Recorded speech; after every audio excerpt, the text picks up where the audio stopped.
안녕하세요. 저는 30대 여자입니다. 저는 남자친구와 연애를 오래 했어요. 20대 초반 아무것도 모르는 나이에 둘이 불꽃이 튀어서 만나기 시작해 얼마 전에 10년이 넘었습니다. 지금은 어느새 서로가 서로에게 너무 당연해서 없으면 이상할 정도로 가까운 친구 사이이자 연인이 됐죠. 저희가 오래 만나기도 했지만 서로에 대해 모르는 게 하나도 없을 정도로 가까워서 당연히 언젠가 둘이 결혼하게 될 줄 알았어요. 연애하는 동안 매일 그런 이야기를 하기도 했고요. 그런데 결혼은 연애보다 훨씬 더 어렵더라고요. 남자친구네 부모님께서 저를 썩 마음에 들어 하지 않으세요. 너무 어릴 때 연애를 시작해서 철딱선이 없을 때부터 보셔서 그런지 저희가 결혼까지 생각할 줄은 모르셨다네요. 사실 저와 남자친구는 여러 면에서 둘이 너무 달라요. 처음 만났을 때도 남자친구는 알아주는 명문대 학생이었고, 지금은 방송사 기자예요. 남자친구 부모님은 법대를 가기를 바랐다는데, 남자친구는 진실을 알리는 진짜 기자가 되고 싶다면서 언론학과를 간 거죠. 반면에 저는 전문대를 다니다가 그만두고 네일아트를 배워서 현재 네일아트 샵에서 일을 해요. 저는 제 직업에 굉장히 자부심을 느끼고 보람차지만 남자친구 부모님은 그렇게 생각하지 않으셨습니다. 제가 21살에 처음 남자친구 부모님을 만났어요. 사실 첫 만남부터 좋지는 않았습니다. 남자친구가 살던 하숙집에서 같이 라면을 끓여 먹고 있는데 갑자기 부모님이 오신 거예요. 남자친구가 저를 여자친구라고 소개하자 남자친구 부모님의 표정이 싹 바뀌었습니다. 그리고 곧바로 같은 학교 친구냐고 물으셨어요. 남자친구야 당시에 명문대생이었으니 당연히 저도 같은 학교길 바라신 거겠죠. 제가 남자친구와 같은 학교가 아니고 근처에 전문대를 다니고 있다고 했을 때 두 분은 여전히 표정을 감추지 못하셨어요. 기가 막힌다는 얼굴이었죠. 요즘 여자애들 대단하다니까. 우리 때는 아무리 사귀는 사이라도 남자 혼자 사는 집에 아무 때나 드나들면 난리가 났었는데. 그거야 가정교육의 문제지. 너희 부모님은 딸 자식 걱정도 안 하신다니. 어떻게 이 늦은 시간까지 남자 혼자 사는 집에 있는데 들어오라 전화도 안 해? 남의 자식인데 우리가 말하면 뭐래요. 딱 보면 몰라요. 안 봐도 딸 자식 밖으로 내놓은 집구석인 거지 뭐. 저는 만담 부부를 보는 줄 알았어요. 제가 아무 말도 하지 않았는데 남자친구의 부모님 두 분은 당신들끼리 마음대로 저를 가지고 판단하고 꾸짖으셨어요. 저의 부모님까지 들먹이면서요. 엄마, 아빠, 세영이 곤란하게 왜 자꾸 그래? 내가 배고파서 가지 말라고 같이 라면 먹고 가라고 해서 세영이가 어쩔 수 없이 있어준 거야. 라면만 먹고 내가 바로 집에 데려다 주려고 했어. 얼씨구, 어린 놈이 여운에 좀 한다고 부모 앞에서 자기 여자친구 편을 드는 꼴 좀 봐라. 순간 제가 무슨 큰 잘못이라도 저지른 줄 알았습니다. 남자친구 집에서 라면 하나 끓여 먹었다가 별의별 소리를 다 들었네요. 그뿐만이 아니에요. 자꾸만 호통을 치던 아버님은 저에게 쉴 새 없이 질문하셨습니다. 무슨 과냐? 왜 전문대에 갔냐? 학교 다닐 때 공부를 못했냐? 등등 대답하기 곤란한 질문들만 골라서 하셨죠. 저는 순간 면접장에 온 줄 알았습니다. 전문대도 좋은 대학들 많은데 내가 이 동네에 그렇게 왔다 갔다 했어도 그 대학은 생전 처음 들어보는 학교네. 저도 나름 눈치라는 게 있어요. 부모님께서 제게 하는 질문마다 제가 마음에 안 들어 하시는 말이라는 걸 너무나도 잘 아는데 저라고 예의 바르게만 이야기하고 싶지는 않았습니다. 네, 맞아요. 제가 공부에 워낙 취미가 없어서 성적 맞춰서 전문대로 오긴 했는데 과가 아무래도 전망이 없는 것 같아서 더 등록금 안 버리고 이번 학기만 다닐 거예요. 응? 아니, 이번 학기만 다닌다니. 그게 무슨 말이야? 학교 그만두려고요. 제가 다른 건 몰라도 손재주는 있어서 미용이든 네일이든 기술 좀 배워보려고요. 학생, 이름이 세영이라고 했나? 아무리 옛날 사람들 말이 기술만 있으면 먹고 산다고 늘 하지만 사람 사는 게 그렇게 단순하지가 않아. 젊어서 고생은 사서도 한다는데 공부할 수 있을 때 공부를 더 해야지. 이제 20살 갓 넘은 게 취직은 무슨 취직이야? 아무리 이름도 없는 대학이라도 대학 졸업장은 있어야지. 에이, 요즘같이 개나 소나 다 대학 가는데 대학 졸업장이 다 무슨 소용이에요? 저희 부모님 두 분 다 대학 안 나오셨는데 잘만 사세요. 제가 집안에서 막내로 자라서 웬만해서는 기가 잘 죽질 않아요. 남자친구의 부모님 말씀에 마음속으로는 상처를 받았지만 애써 티내고 싶지 않아서 또박또박 제 의견을 말했습니다. 남자친구는 그런 제 모습에 다시 한번 반했대요. 남자친구 말이 부모님이 워낙 유난하셔서 그 앞에서 저처럼 굴기 쉽지 않다네요. 남자친구는 학창 시절 내내 부모님 때문에 많이 힘들었대요. 남자친구가 공부를 잘하다 보니 거는 기대가 남달랐다고 합니다. 중학교 때는 무조건 의대에 가야 한다고 강요를 하시다가 고등학교 가서 성적이 조금 떨어지니까 법대에 가야 한다고 하셨답니다. 남자친구가 워낙 효자예요. 학창 시절에 부모님이 고생하시는 모습을 이래저래 많이 보며 자라서 부모님이 안쓰러웠답니다. 그래서 자기까지 부모님 속은 썩이고 싶지 않았다네요. 웬만한 거는 부모님이 시키는 대로 다 하면서 컸다더라고요. 남자친구 부모님은 경제적으로 여유롭지 않으시지만 두 분 다 대학을 나왔고 이름만 대면 아는 기업에서 일하셨어요. 그런 점에 자부심을 느끼시는 것 같더라고요. 그래서 젊은 제가 대학을 그만둔다는 거를 전혀 이해하지 못하시는 눈치였죠. 남자친구가 학창 시절 질풍노도의 시기를 보낸 게 다름 아닌 아버지 때문이었다고 하더군요. 아버님이 주식 투자를 잘못하시는 바람에 집안 상황이 많이 달라졌답니다. 서울에서 살던 집을 팔고 경기도에 전세로 이사 갔대요. 그전까지는 형과 방도 따로따로 썼었는데 이사 가면서 형과 같은 방을 써야 했다고 하더라고요.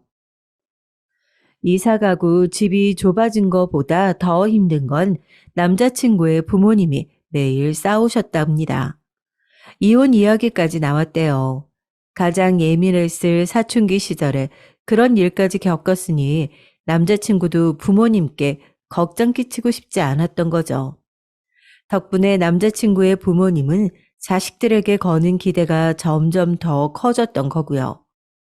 그런 아들이 의대도 법대도 아닌 언론학과에 간다고 했을 때도 집안이 난리가 났었답니다. 이 집안의 희망이나 다름없는 남자친구가 부모님이 원하지 않는 길을 가겠다고 했으니까요. 그 이후 남자친구가 또 부모님 속을 썩이게 된 건 바로 저 때문이었습니다. 남자친구가 저를 만난다고 해서 또 집안이 시끄러워진 거죠. 당시에 남자친구도 제게 구체적으로 말을 안 해줘서 저도 대충만 알고 있었는데 알고 보니 저를 처음 만났던 그날부터 부모님께서 저를 마음에 들어 하지 않았대요. 제가 집에 돌아간 이후 남자친구 부모님께서 저와 당장 헤어지라고 하셨답니다. 지금이야 아들. 네가 뭘 몰라서 그러는데 사람은 다 끼리끼리 만나야 행복한 거다. 너처럼 똑똑하고 크게 될 애가 볼 거라고는 아무것도 없는 그런 애를 만나고 다니면 어쩌겠다는 거야. 엄마, 무슨 말을 그렇게 해? 세영이가 뭐가 어때서?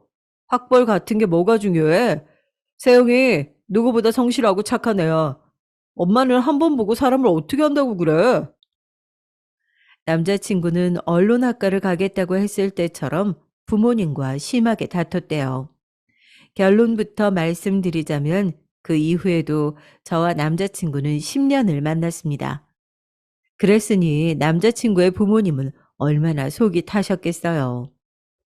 처음에야 어떻게든 저희 사이를 갈라놓으려고 하셨지만 하도 오래 만나다 보니 나중에는 그러지도 않으셨어요. 저희가 만난 지 6, 7년 정도 되었을 때 남자친구가 몇 년 동안 언론고시에서 낙방해서 반백수로 집에 있었던 적이 있습니다. 남자친구는 공부해야 하니 아르바이트도 못하고 부모님 그늘에서 생활비를 받아 생활하던 시기였죠.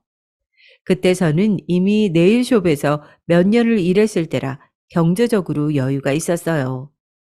그래서 열심히 남자친구를 챙겼습니다. 당시에 남자친구는 대학을 졸업했을 때라 본가에서 부모님과 형과 함께 살고 있었어요. 저는 먹을 거면 먹을 거, 입을 옷이면 옷 매일같이 사다 날랐습니다. 그러다 보니 남자친구의 부모님을 굉장히 자주 만났어요. 처음엔 제가 남자친구를 챙기는 걸 못마땅해 하시더니 언제부터는 당연하게 생각하시더군요. 한 번은 이런 적도 있었어요. 제가 퇴근하고 오는 길에 맛있는 걸 사다가 남자친구네 집에 가져다 주고 집에 들어가곤 했죠. 제가 살던 집에서 거리가 멀지 않았거든요. 그날도 유명한 맛집에서 만두를 사서 남자친구네 잠깐 들렀거든요. 남자친구가 만두 귀신이라 그 집 만두라면 자다가도 벌떡 일어나거든요. 남자친구가 부모님과 한 집에 살다 보니 저는 항상 남자친구 부모님도 드실 만큼 넉넉하게 사서 갔습니다. 그런데 만두를 하나 집어 드시더니 남자친구 아버님께서 표정이 안 좋으시더라고요. 그래서 제가 입맛에 안 맞으시냐고 물었습니다. 그러자 대뜸 하시는 소리가 저를 너무 속상하게 만들었어요. 가만히 보면 세영인 네가 애가 손이 참 작아. 공부하는 남자친구네 집에 오면서 몸에 좋은 보양식을 해오든지 그게 아니면 든든하게 밑반찬이라도 좀 해와야지. 너는 애가 매일 만두니 빵이니 이런 군것질거리만 들고 오냐? 순간 말문이 막혀서 말이 나오질 않더라고요. 그때 제 나이 고작 20대 후반이었을 때였어요. 제가 벌어봐야 얼마나 번다고 그 돈을 가지고 매일 간식을 사다 드리는 것만으로도 고마워하실 줄 알았는데 제 생각이 달랐습니다. 남자친구 부모님은 저에게 받는 걸 너무 당연하게 생각하시는 분들이었어요. 오빠가 이 집 만두를 얼마나 좋아하는데요. 아버님은 맛 없으시면 그만 드세요. 우리 오빠 공부하느라 힘든데 혼자 두 팩 다 먹으라고 하게. 저는 속에 있는 말을 숨기는 편이 아니었습니다. 속으로 꿍해 있으면 겉으로는 내내 얌전한 척하는 건 제 성격이 아니었거든요. 저도 남자친구와 연애 기간이 길어지니 남자친구 부모님을 대하는 방식도 달라졌습니다. 예전처럼 어떻게 하면 부모님께 사랑받을 수 있을까 하는 바보 같은 짓은 하지 않으려고 했어요. 저와 남자친구와의 사이만 확고하면 결혼은 나중 문제라고 생각했죠. 그런데 시간이 가면 갈수록 제가 정말 이 집 며느리로 살 수 있을까라는 걱정이 생겼습니다. 그럴 수밖에 없는 게 남자친구의 부모님이 상식적이지 않았거든요. 제가 남자친구와 오래 만나서 그런지 자꾸만 저를 만만하게 대하시면서 무시하셨어요. 본인들은 아니라고 부인하시지만 제가 보기엔 저를 무시한다고 밖에 여겨지지 않았습니다. 어느 날이었어요. 남자친구가 언론고시에 합격해서 축하 파티를 열기로 했거든요. 거창한 건 아니고 작은 식당을 하나 빌려 남자친구 친구들과 부모님을 모시고 함께 파티를 하기로 했습니다. 고기를 굽고 술도 마시면서 즐겁게 보냈어요. 모두 남자친구를 진심으로 축하해 줬습니다. 남자친구도 너무 기뻐했고요. 얼마 만에 보는지 모를 남자친구의 웃는 얼굴에 저까지도 행복했습니다. 그 순간 알았어요. 우리가 오랜 시간 연애를 해오면서 너무 서로에게 익숙해져 설렘은 사라지고 의무감만 남은 게 아닌가 그런 걱정도 있었는데 그날 남자친구가 행복해하는 모습을 보니 저까지도 뭉클하면서 너무 감동적이더라고요. 남자친구는 공부하느라 그렇게 고생을 해놓고도 모든 공을 다 저에게 돌렸습니다. 제 옆에서 많이 도와주고 힘이 되어줘서 본인이 해낼 수 있었던 것이라고 했어요. 그리고 그날 남자친구는 모두가 다 있는 앞에서 제 앞에 무릎을 꿇고 앉아 프러포즈를 했습니다. 언제 준비했는지 커플 반지까지 준비했더라고요. 저는 너무 감격해서 당연히 남자친구와 결혼하겠다고 허락했습니다. 그런데 그 순간이었어요. 남자친구의 부모님께서 자리에서 벌떡 일어나시더니 마구 손사리를 치시며 남자친구에게 술 취해서 지금 뭐 하는 거냐고 말렸습니다. 윤수야, 너 왜 이렇게 취했어? 어? 애가 아주 그냥 술만 마구면 이렇게 맥을 못 추고 주책을 부리네. 세영아, 미안해. 그래, 이제 시험 붙었다고 애가 긴장이 아주 풀렸나 보네. 아직 첫 월급도 안 받은 게 결혼은 무슨. 이놈아 정신 차려. 남자친구는 술이 굉장히 세요. 소주 한두 잔에 취할 사람이 아닙니다.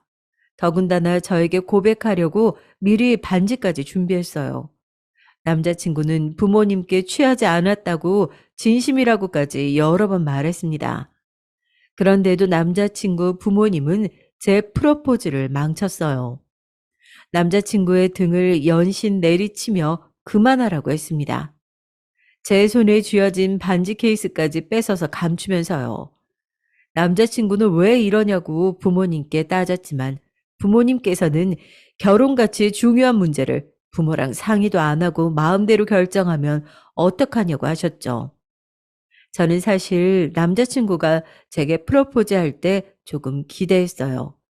남자친구 부모님께서 저를 대놓고 예뻐해 주시거나 잘해 주시지는 않지만 그래도 오랜 시간 저와 남자친구가 알콩달콩 연애하는 모습을 보며 서로를 응원하고 건강하게 잘 지내는 모습을 옆에서 지켜보셨으니 이제는 저를 좀 인정해 주시는 줄 알았어요.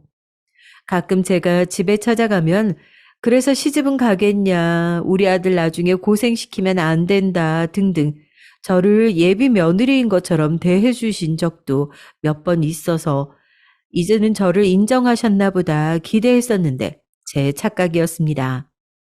남자친구 부모님은 단순히 언론고시에 지쳐있던 가난하고 불쌍한 아들 옆에 뒷바라지하며 호구짓을 해줄 제가 필요했던 거예요. 지금까지 제가 사간 만두가 몇 판이고 매일같이 양손 가득 사다 나른 선물들이 얼마나 많은데 저에게 이러실까 싶었습니다. 그뿐만이 아니에요. 남자친구 부모님은 시간이 지나도 여전히 저를 무시하셨어요. 제가 남자친구 축하 파티가 끝나고 함께 택시를 타고 집에 모셔다 드렸어요. 남자친구는 많이 피곤했는지 차에서 잠이 들었습니다. 그런데 그때 남자친구 어머니께서는 기다렸다는 듯 저에게 들으라며 이야기를 하셨어요. 행여나 네가 기다릴까 봐 어른으로서 미리 이야기하는 건데 윤수 이제 막 취직해서 회사에서 자리 잡으려면 앞으로 몇 년은 바싹 더 열심히 일해야 돼. 그러니까 네가 뒷바라지 조금 했다고 애한테 결혼이니 뭐니 부담 주면서 힘들게 할 생각 마라. 그래. 옛날에 우리 아들 전 봤던 용한 무당도 우리 아들은 결혼 무조건 늦게 해야 좋다고 했어. 남자친구 부모님은 말도 안 되는 무당 이야기까지 하시면서 저에게 강제로 주입을 하셨어요. 앞으로 몇 년은 절대 결혼은 못하는 거라고요. 저도 결혼하고 싶어서 환장한 사람은 아닙니다. 하지만 제 나이도 있고 연애도 10년이나 했는데 어떻게 결혼 생각을 안 할 수가 있겠어요. 사실 저와 남자친구는 나이도 동갑이에요. 남자 나이야 30 넘으면 한창이라고 하지만 저는 아닙니다. 저와 남편의 사회적 나이가 달랐어요. 아무리 요새 다들 결혼을 늦게 하는 추세라도 아이를 낳는 건 그렇지 않잖아요. 저는 아이를 꼭 갖고 싶습니다. 그러려면 병원에서 노산이라고 하는 나이 전에는 서둘러서 결혼해야 아이를 낳을 수 있어요. 이런 제 생각을 남자친구도 알아요. 그래서 남자친구도 서둘러 언론고시에 합격하려고 했고, 합격하자마자 제게 고백을 한 겁니다. 이런 저희 커플의 사정은 일절 알지도 못하시면서 남자친구 부모님은 사사건건 저를 못마땅해 했어요. 결혼까지 방해하셨습니다. 이제는 남자친구가 시험까지 붙었으니 제가 더 성에 차지 않으시는 거겠죠. 그날 택시에서 내려서 집에 돌아오고 나서도 저는 많은 생각을 했습니다. 남자친구야 좋지만 남자친구 부모님의 사고방식이 너무 이해가 되질 않았거든요. 당신 아들이 귀하면 남의 자식도 귀한 법인데 저렇게 티가 나게 못되게 구시는 걸까 싶었죠. 제가 이 결혼을 다시 한번 생각해 봐야겠다. 언제 정신을 번쩍 차렸냐면 남자친구 위로 형이 한 명 있어요. 남자친구 형은 30대 후반까지도 여자친구가 없었습니다. 저와 남자친구가 10년 가까이 만나는 동안 제가 곁에서 지켜봤는데 연애하는 걸 단 한 번도 본 적이 없었어요. 그래서 항상 남자친구 부모님의 걱정이 이만저만이 아니었습니다. 큰아들이 장가갈 생각이 전혀 없으니까요. 그래서 선도 많이 보고 소개팅도 무지하게 많이 했어요. 제가 아는 것만 해도 반년 동안 30번은 넘으니 일주일에 한 번꼴로 무조건 새로운 여자를 만난 거죠. 그렇게 여자를 많이 만나고 다녔는데도 연애 소식이 없더니만 뜬금없이 결혼 소식을 들었습니다. 남자친구 형은 남자친구랑 조금 달랐어요. 처음에 말씀드린 것처럼 남자친구 부모님께서 자식들에게 부담 아닌 부담감을 주셨죠. 남자친구 이전에 형에게도 그러셨죠. 남자친구 형은 외고에 진학할 정도로 머리가 좋았었는데 부모님의 성적 압박에 견디지 못하고 수능날 집을 나가 수능을 아예 보지 않았답니다. 그날 집안은 한바탕 난리가 났고 형은 그날 밤까지 집에 돌아오지 않았대요. 부모님을 더 충격에 빠뜨린 건 바로 군대에 입영 신청을 해서 곧바로 군대에 갔다는 겁니다. 그때 남자친구의 부모님은 너무 놀라서 한동안 매일 눈물로 밤을 지새우셨대요. 큰아들이 그렇게까지 하는 모습을 봤으면 남자친구의 부모님도 반성하시고 남자친구에게는 그렇게 해서는 안 되는 거였는데 둘째까지 망칠 수 없다고 생각하신 부모님은 남자친구를 더 압박하신 거죠. 그나마 의대나 법대를 포기하신 게 양보한 거라면 한 거랄까요? 더 웃긴 건 남자친구의 형님은 그대로 군대에 말뚝을 박아서 군인이 됐어요. 남자친구 말로는 집에 들어오기 싫어서 말뚝을 박은 것 같다고 하는데 막상 가보니 군대가 잘 맞았다고도 하시더라고요. 남자친구는 항상 형의 선택을 존중하고 멋지다고 생각했지만 남자친구 부모님께서는 달랐습니다. 형이 나약해서 수능을 포기하고 군대로 도피했다고 생각하셨죠. 큰아들을 항상 한심하게 여겼어요.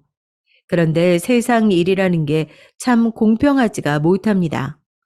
남자친구의 형은 군대에서 사고를 당했어요. 훈련 도중에 절벽에서 굴러떨어지는 사고를 당해서 한쪽 다리를 심하게 다쳤습니다. 대수술을 여러 번 받았는데도 살짝 다리를 절뚝거려요. 남자친구는 여전히 형을 존경하고 따랐지만 부모님은 그렇지 않았습니다. 부모 말 들으면 자다가도 떡이 하나 생기는 건데 공부하기 싫다고 군대로 도망가더니만 꼴 좋다. 고졸에 다리까지 빙신이 됐으니 너 같은 놈을 누가 데려간다니. 남자친구 부모님도 속상해서 하신 말이겠지만 그래도 너무했다 싶더라고요. 더군다나 교회나 주변에다가 큰아들 이야기는 일절 안 하고 오로지 둘째인 남자친구 이야기만 하고 다니신대요. 가까운 지인들도 큰아들이 있다는 사실조차 모르는 사람들도 있답니다. 저도 남자친구의 부모님에게 인정받지 못하는 신세다 보니 남자친구 형과 공감대가 형성이 금방 됐어요.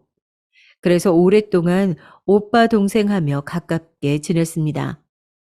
남자친구의 형이라는 걸 떠나서 남자친구만큼이나 오래 봐온 사람이다 보니 개인적으로도 항상 오빠를 응원하고 좋은 사람을 만나길 바랐죠. 그런데 저로서는 서운할 수밖에 없는 일이 벌어졌어요. 남자친구와 남자친구의 형이 저를 데리러 자주 제가 일하던 숍에 왔었는데요. 저와 함께 일하는 사장 언니와 남자친구 형이 눈을 맞은 거예요. 저는 제가 좋아하는 두 사람이 만났다고 하니 마치 제가 소개를 하기라도 한 것처럼 기쁘더라고요. 두 사람 다 나이가 있다 보니 서둘러 결혼 이야기가 나왔습니다. 저와 사장 언니는 저에게 이런저런 상의를 했어요. 제가 남자친구와 연애를 10년이나 했고 남자친구 부모님과도 만난 적이 있으니 결혼하게 되면 어떨지 궁금하다고요. 하지만 저는 특별히 할 얘기가 없었습니다. 저와 남자친구도 10년이나 만났지만 부모님께 허락을 받지 못한 상태였으니까요. 저로서는 섣불리 언니에게 그 어떤 말도 할 수가 없었어요. 그런데 믿기지 않는 일이 벌어졌습니다. 사장 언니가 남자친구네 집에 인사를 다녀오자마자 바로 결혼 날짜를 잡은 거예요. 저는 어안이 벙벙했습니다. 왜냐하면 언니도 저와 조건이 별반 다르지 않았거든요. 심지어 저는 전문대로도 나왔지만 언니는 고졸이에요. 물론 20살부터 네일숍에서 일하면서 번 돈으로 본인 가게를 차리기는 했지만 아무리 그래도 저에게는 전문대가 어쩌고 직업이 어쩌고 하시던 분들이 언니는 어떻게 바로 허락을 하셨을까 싶었죠. 저는 괜히 억울해서 남자친구에게 투덜거렸습니다. 그런데 남자친구는 오히려 저를 이해 못했어요. 자기는 우리 부모님을 그만큼 보고도 아직 몰라? 형은 나보다 조건이 좋지 않잖아. 거기다가 다리도 절고 누구라도 데려가겠다는 여자만 있으면 여자기만 하면 상관없대. 저는 입이 떡 벌어졌어요. 남자친구 부모님은 아들이 있는 앞에서 정말 그렇게 말했답니다. 여자기만 하면 상관없다고요. 그 소리를 듣는데 저도 모르게 온몸에 소름이 돋고 없던 정도 떨어지더라고요. 제가 말문이 막혀서 아무 말도 못하고 있으니까 남자친구가 저의 어깨를 감싸 안아줬습니다. 자기 부모님은 이해하려고 하면 안 된다고요. 형 결혼하고 나면 곧바로 저와 결혼하겠다고 할 테니 걱정하지 말라고 했습니다. 저는 고민이 많았지만 애써 남자친구 앞에서는 티를 내지 않으려고 노력했어요. 남자친구 말대로 제가 남자친구 부모님이 그런 분이라는 걸 몰랐던 것도 아니고 이미 알 만큼 알고 있었으니 더 실망할 것도 없었죠. 그렇게 시간이 흘러 남자친구 형이 사장 언니와 결혼식을 올렸어요. 결혼식 날 당연히 저도 갔는데 기분이 이상했습니다. 저는 남자친구와 만난 지 10년이 넘었는데도 결혼하지 못했는데 두 분은 만난 지 1년도 되지 않아서 부부가 됐으니까요. 결혼식 날도 잊지 못할 사건이 하나 있었어요. 형 결혼식이다 보니 남자친구가 굉장히 바빴거든요. 그래서 저도 남자친구를 도왔습니다. 남자친구와 함께 연회장 입구에서 하객들에게 답례품을 나눠드리고 있는데 보시는 분마다 제가 누군지 궁금해 하시더라고요. 남자친구는 그럴 때마다 당연히 저를 여자친구라고 소개했어요. 저희가 워낙 오래 연애했으니 보시는 어른마다 오래 연애했으면 얼른 결혼해라. 형이 결혼했으니 이제 남자친구 차례라고 하시며 다들 농담을 한마디씩 하시고 돌아가셨거든요. 그런데 그 정신없는 와중에 남자친구 어머니가 저에게 달려오시더라고요. 그러더니 남자친구에게 들리지 않게 제 귀에다 대고 작게 속삭이셨습니다. 세영이 너 그만하고 들어가서 밥이나 먹어. 괜히 이 사람 저 사람한테 인사해서 내 아들 혼삿길 막히게 하지 말고. 어머니, 어떻게 그런 소리를 하실 수가 있어요? 순간 저는 제가 잘못 들은 줄 알았습니다. 아무리 제가 마음에 안 들어도 그렇지 어떻게 아들 여자친구한테 대놓고 저런 소리를 하실 수 있을까요? 누가 보면 네가 지금 당장 내 며느리 되는 줄 알 거 아니야. 내가 저렇게 별 볼 일 없는 애 큰 며느리로 들였다고 너도 되는 줄 알아?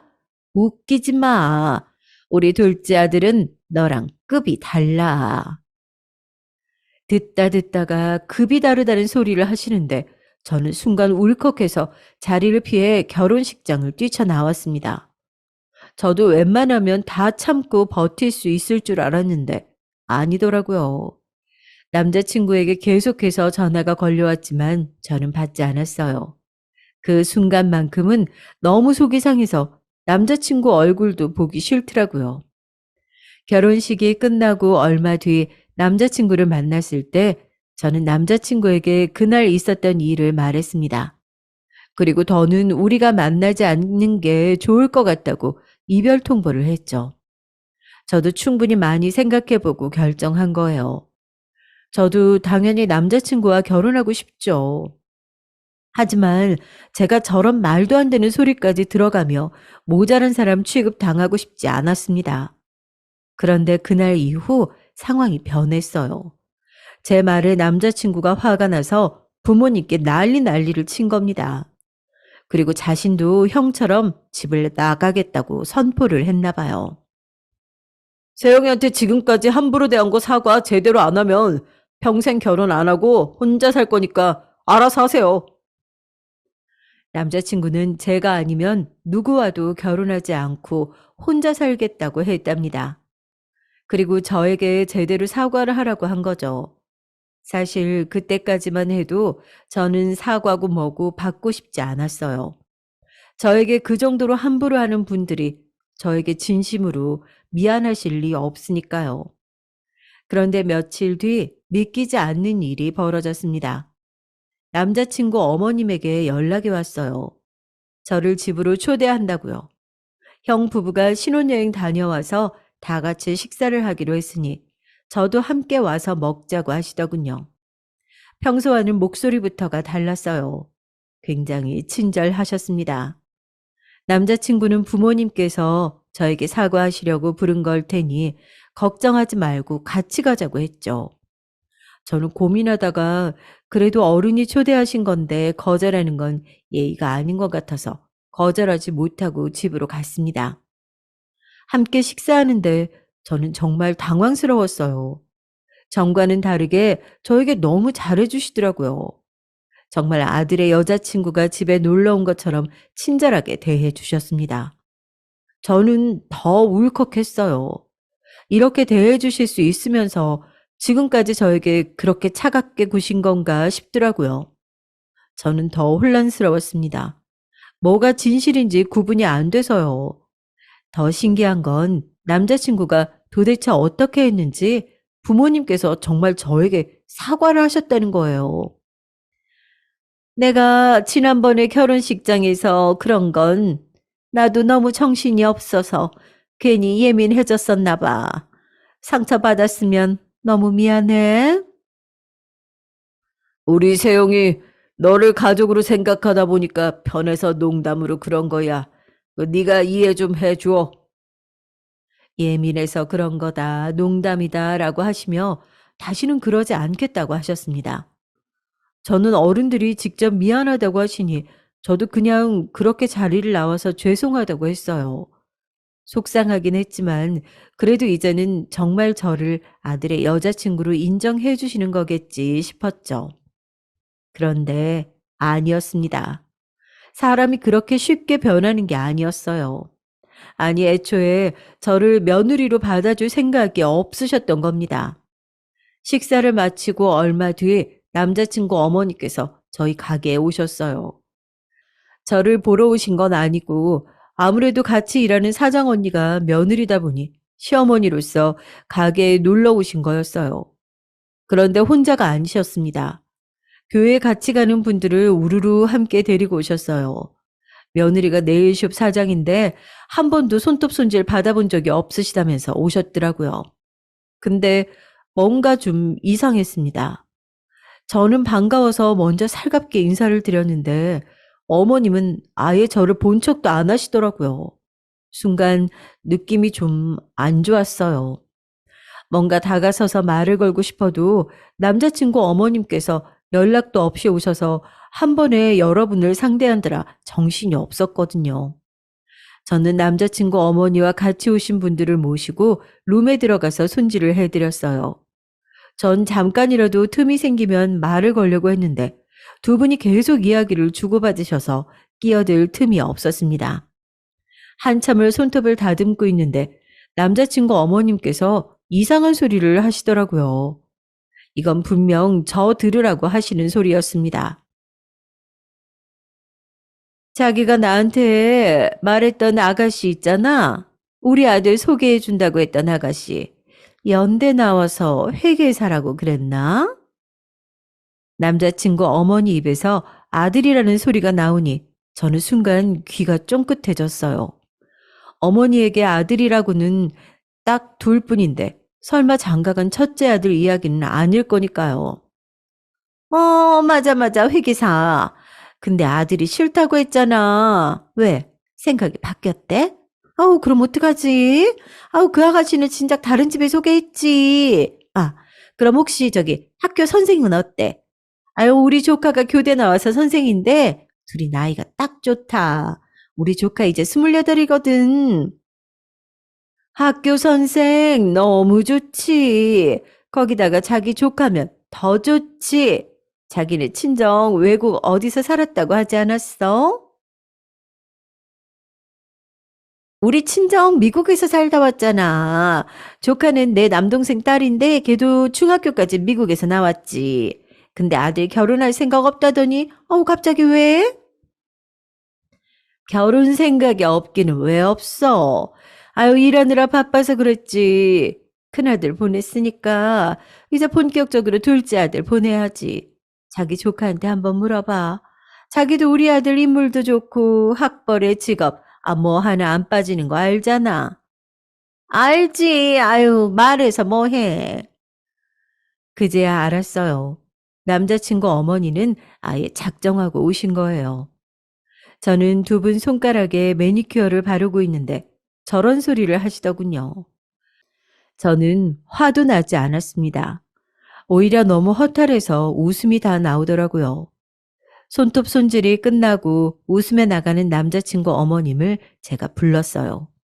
그리고 따로 밖으로 나가 이야기 좀 하자고 했습니다. 어머님은 눈을 동그랗게 뜨시고 왜 그러냐고 하셨지만 저는 단호하게 말했습니다. 드릴 말씀이 있다고요. 어머님, 하실 이야기가 있으시면 그냥 저한테 하시면 되지. 어떻게 일하는 곳까지 와서 이러실 수가 있어요? 최대한 흥분하지 않고 이야기하려고 했지만 그 또한 쉽지 않았어요. 네가 눈치가 없어도 너무 없고 어른이 말을 해도 도저히 말귀를 못 알아들으니까 그렇지. 내가 그 정도로 말했으면 알아들어야지. 감히 내 아들 앞세워서 나한테 사과까지 하게 해? 이 정도는 해야 네가 주제 파악을 할 것 같아서 내가 여기까지 온 거야. 이제 좀 네 주제를 알겠니? 주제를 알겠냐는 소리까지 하시니 정말 기가 차더군요. 저는 어떻게 그런 소리를 하실 수가 있냐고 따져 물었어요. 그러자 오히려 더 적반하장으로 나오시더군요. 너도 아까 봤잖아. 내 아들이 어느 정도인지. 적어도 연대 회계사 아니면 최소한 학교 선생 정도는 돼야 명함 내밀 수 있는 애라고. 근데 너 같은 전문대에 중퇴에 손톱이나 만지는 애가 내 아들한테 가당키나 하니? 난 도저히 아까워서 너한테는 내 아들 못 주겠다. 저는 너무 억울하고 화가 나서 저도 절대 당신 같은 사람 며느리 안 한다고 소리를 지를 참이었어요. 그런데 그때 생각지도 못한 일이 벌어졌습니다. 엄마, 지금 뭐 하는 거야? 같이 일하는 사장 언니가 남자친구한테 연락했나 봐요. 어머니가 가게에 오셨는데 저랑 나가고 분위기가 이상하다고요. 그래서 걱정이 된 남자친구가 가게까지 찾아온 거였죠. 제가 지금까지 몰라서 말 안 한 줄 알아요? 무슨 일이 있어도 나는 세영이랑 결혼할 거니까 알아도 모르는 척 한 거라고요. 제가 노력하면 어머니도 세영이 예쁘게 봐줄 줄 알았으니까. 그런데 저 모르게 뒤에서 이러고 계신 거예요? 결국은 남자친구가 다 목격하고 말았죠. 남자친구는 참지 못하고 길거리에서 격하게 화를 냈습니다. 어머니에게 정말 이렇게 할 줄은 몰랐다면서 인연을 끊겠다는 소리까지 했어요. 남자친구 어머니는 당황해서 어쩔 줄 모르셨죠. 저에게는 그렇게 모질게 해놓고는 아들이 소리를 지르니까 쩔쩔매시더라고요.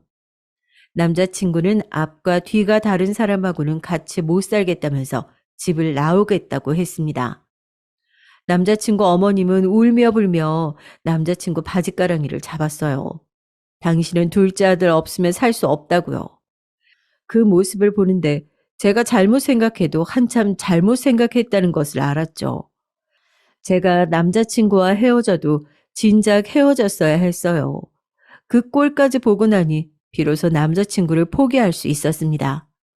저는 남자친구에게 헤어지자고 했어요.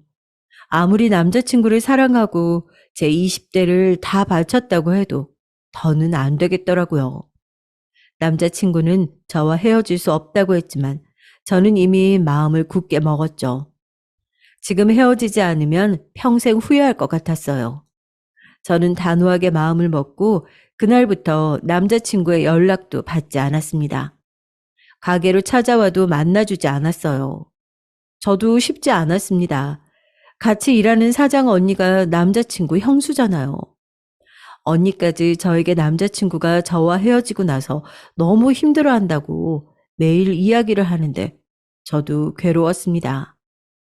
마음이 있는데 헤어지려니 몸까지 여기저기 아프더라고요. 그런데 인생이란 건 정말 한치 앞을 알 수 없더군요. 헤어지고 난 뒤 몸이 계속 안 좋았어요. 약을 먹어도 낫질 않더군요. 속도 안 좋고 컨디션이 너무 안 좋아서 출근하기도 힘들었죠. 그래도 출근은 해야 하니까 가게에 나갔는데 사장 언니가 제 얼굴을 보더니 얼굴이 너무 안 좋다고 병원에 다녀오라고 하더라고요. 괜찮다고 했는데도 가서 링겔이라도 맞고 오라고 해서 병원에 갔습니다. 그런데 말도 안 되는 일이 벌어졌어요. 제가 임신이랍니다. 병원 앞에 주저앉아 얼마나 울었는지 몰라요. 그 일로 저는 고민하다가 다시 남자친구를 만났어요. 그리고 결국은 결혼 날짜를 잡았습니다. 남자친구는 제 속도 모르고 마냥 좋아했습니다. 우리 둘은 역시 운명이라니까. 절대 쉽게 헤어질 수 있는 사이가 아니라고. 남자친구는 저와 헤어졌던 몇 주 동안 회사 근처에 원룸을 구해서 집을 나왔더라고요. 그리고 결혼 안 하겠다고 비혼 선언을 했답니다. 며느리든 손주든 볼 생각하지 말라고요. 제가 임신했다는 사실을 알자마자 남자친구는 결혼식 날짜를 잡자고 했습니다. 그리고 예식장까지 예약하자는 걸 제가 말렸어요. 아무리 그래도 부모님께 이야기도 안 하고 저희 멋대로 하는 건 아니라고 생각했거든요. 그래도 남자친구는 10년을 만났는데 이런 식으로 결혼하고 싶진 않았어요.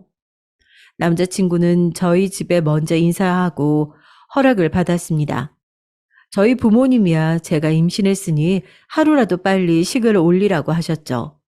저와 남자친구 부모님과 있었던 일을 부모님은 전혀 모르시니 빨리 상견례 날짜부터 잡으라고 하셨어요.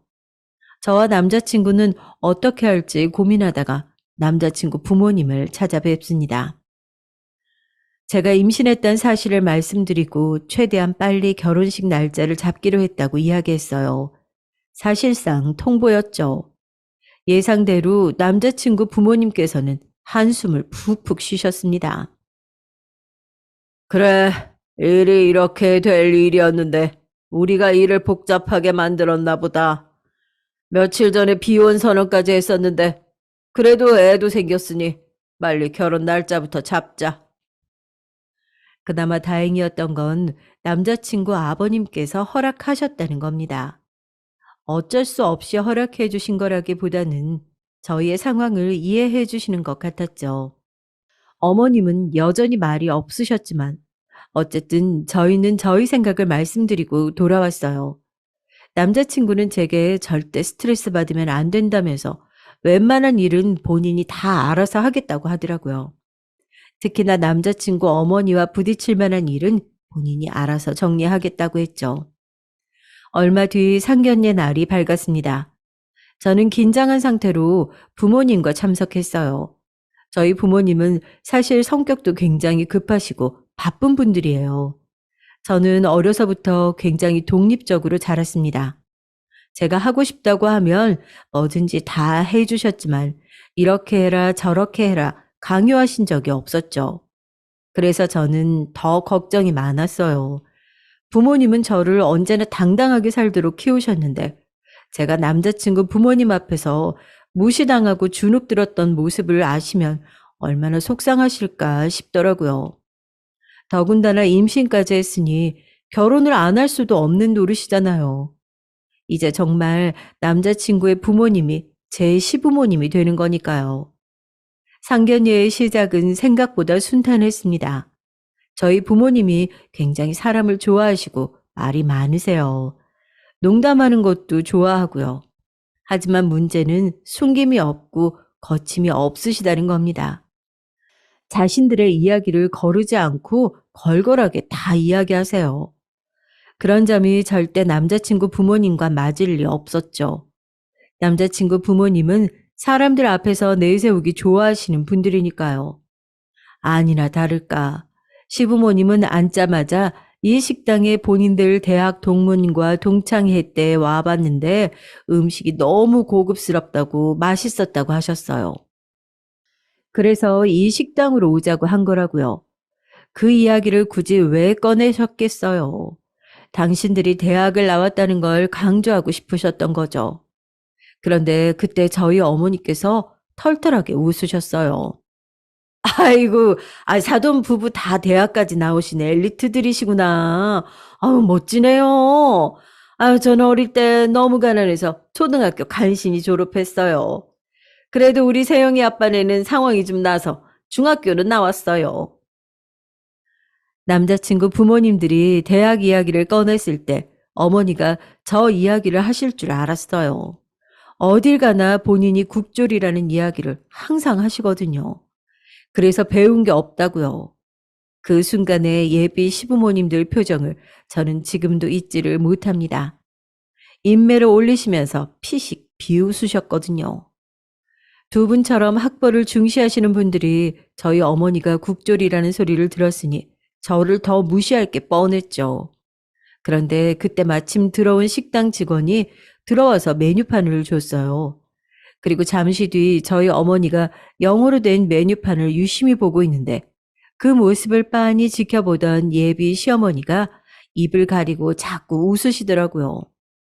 저는 예비 시어머니가 또 무슨 소리를 할까 싶어 안 되겠다 싶었습니다. 제가 어머니 메뉴를 시켜드리려고 했는데 예비 시어머니께서 안 해도 될 이야기를 하시더라고요. 아유, 안 써둔 알파벳도 모르시죠? 제가 좀 읽어드릴까요? 그 순간 정적을 저는 아직도 잊지 못합니다.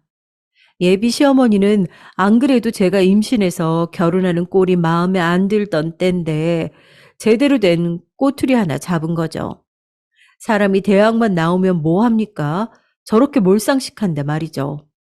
옆에 있던 남자친구가 놀라서 예비 시어머니께 한마디 하려고 했는데 저희 엄마가 괜찮다는 듯이 웃으셨어요. 그러고는 오히려 너스레를 떠셨습니다. 요즘 세상이 아무리 달라졌다고 해도 그렇지. 여기가 한국인데 메뉴판이 어떻게 다 꼬부랑 글씨만 적어놨답니까?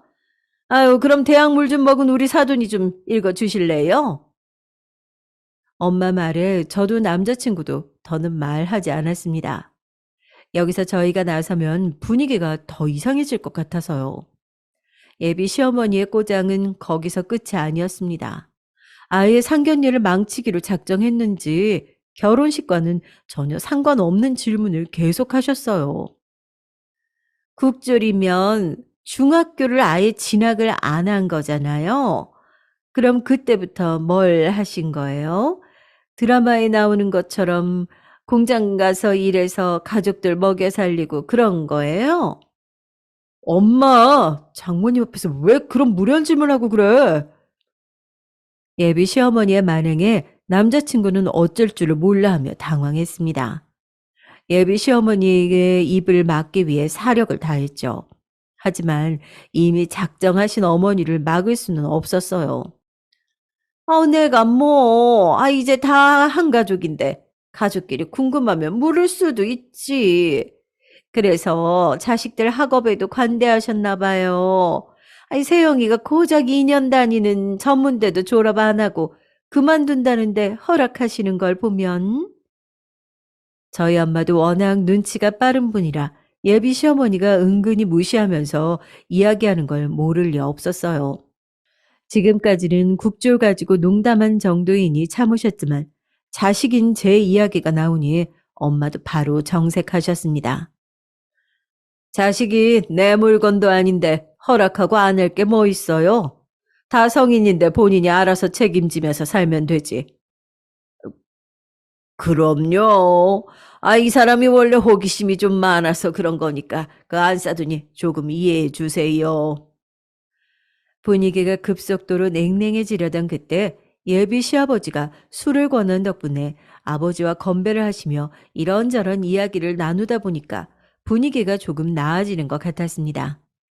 그때까지도 정색하고 있던 저희 엄마가 핸드폰을 들고 잠깐 통화를 하러 나갔다 오셨어요.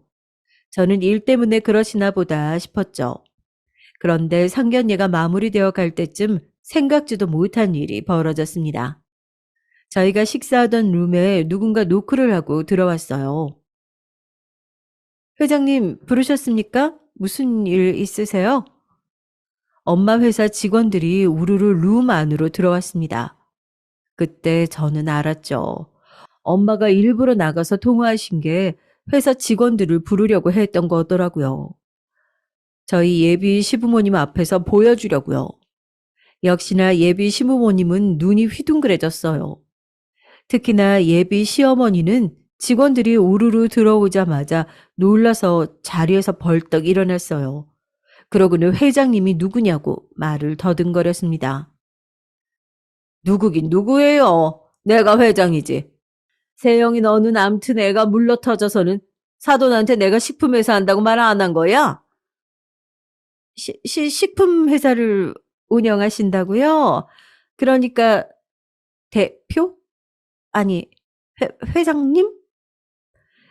그랬습니다. 제가 말씀드리지 않은 게 있어요. 저희 엄마가 아주 오래전부터 식품 사업을 하고 계십니다. 저희 외가가 아주 옛날부터 낙농업을 오랫동안 하셨어요. 그래서 엄마는 어릴 때부터 닭을 키우고 달걀을 가지고 노는 게 일상이었습니다. 일이 풀리지 않았던 시기가 있었는데 그때 어쩔 수 없이 엄마가 학교를 그만두고 온 식구가 다 이사를 해서 새로 사업을 시작하셨대요. 낙농업을 하면서 달걀로 만들 수 있는 유제품과 빵, 치즈 같은 걸 만드시는 식품회사를 운영하셨답니다. 처음에야 당연히 힘들었지만 지금은 벌써 50년이 넘은 굴지의 회사예요. 외할아버지가 돌아가시면서 엄마가 물려받아서 벌써 30년째 운영 중이십니다. 엄마는 남들 다 학교 다닐 때 외할아버지를 따라 공장을 돌아다니며 일을 하신 분이세요. 그런 분이 예비 시어머니를 보자마자 어떤 분인지 모르셨을 리 없습니다. 눈에 보이는 조건들만 가지고 저와 우리 집안을 무시하고 있다는 걸 바로 파악하시고 일부러 직원들을 부른 거죠. 우리 애가 임신해서 급하게 결혼하는 거라 준비할 경황도 없으실 텐데 식장이랑 집은 우리가 알아서 준비할게요. 내가 아는 호텔에 최대한 빠른 시간 빼놓으라고 하고 집은 내가 서초에 아파트 2채가 있으니까 하나 골라서 들어가라고 하죠 뭐. 엄마 말씀에 예비 시부모님은 두 분 다 턱이 빠질 듯 입을 벌리고 계셨어요. 그리고 표정이 싹 바뀌어서 저와 저희 부모님을 대하는 게 달라지셨습니다. 거의 허리만 안 숙였지 몸이 엄마 쪽으로 굽어 있었어요. 아이고, 저희 안사돈께서 알아서 다 해주신다고 하면 너무 감사하죠. 어머머, 내가 암튼 며느리 복 하나는 타고났다니까. 이제 보니까 우리 며느리가 아주 복덩이였네. 제가 참 너무 세상을 몰랐습니다. 이럴 줄 알았으면 진작 저희 친정엄마 회사를 알려드릴 걸 그랬더라고요. 예비 시어머니가 저더러 우리 며느리라고 하는데 소름이 다 돋았어요. 아유, 세상에 공짜가 어딨어요. 우리가 돈 버느라 바빠서 자식 잘 못 챙겨요. 우리 딸 며느리라고 생각 말고 진짜 딸처럼 해주세요. 손에 물 한 방울 안 묻히게 해주고 애도 나오면 무조건 봐주셔야 합니다.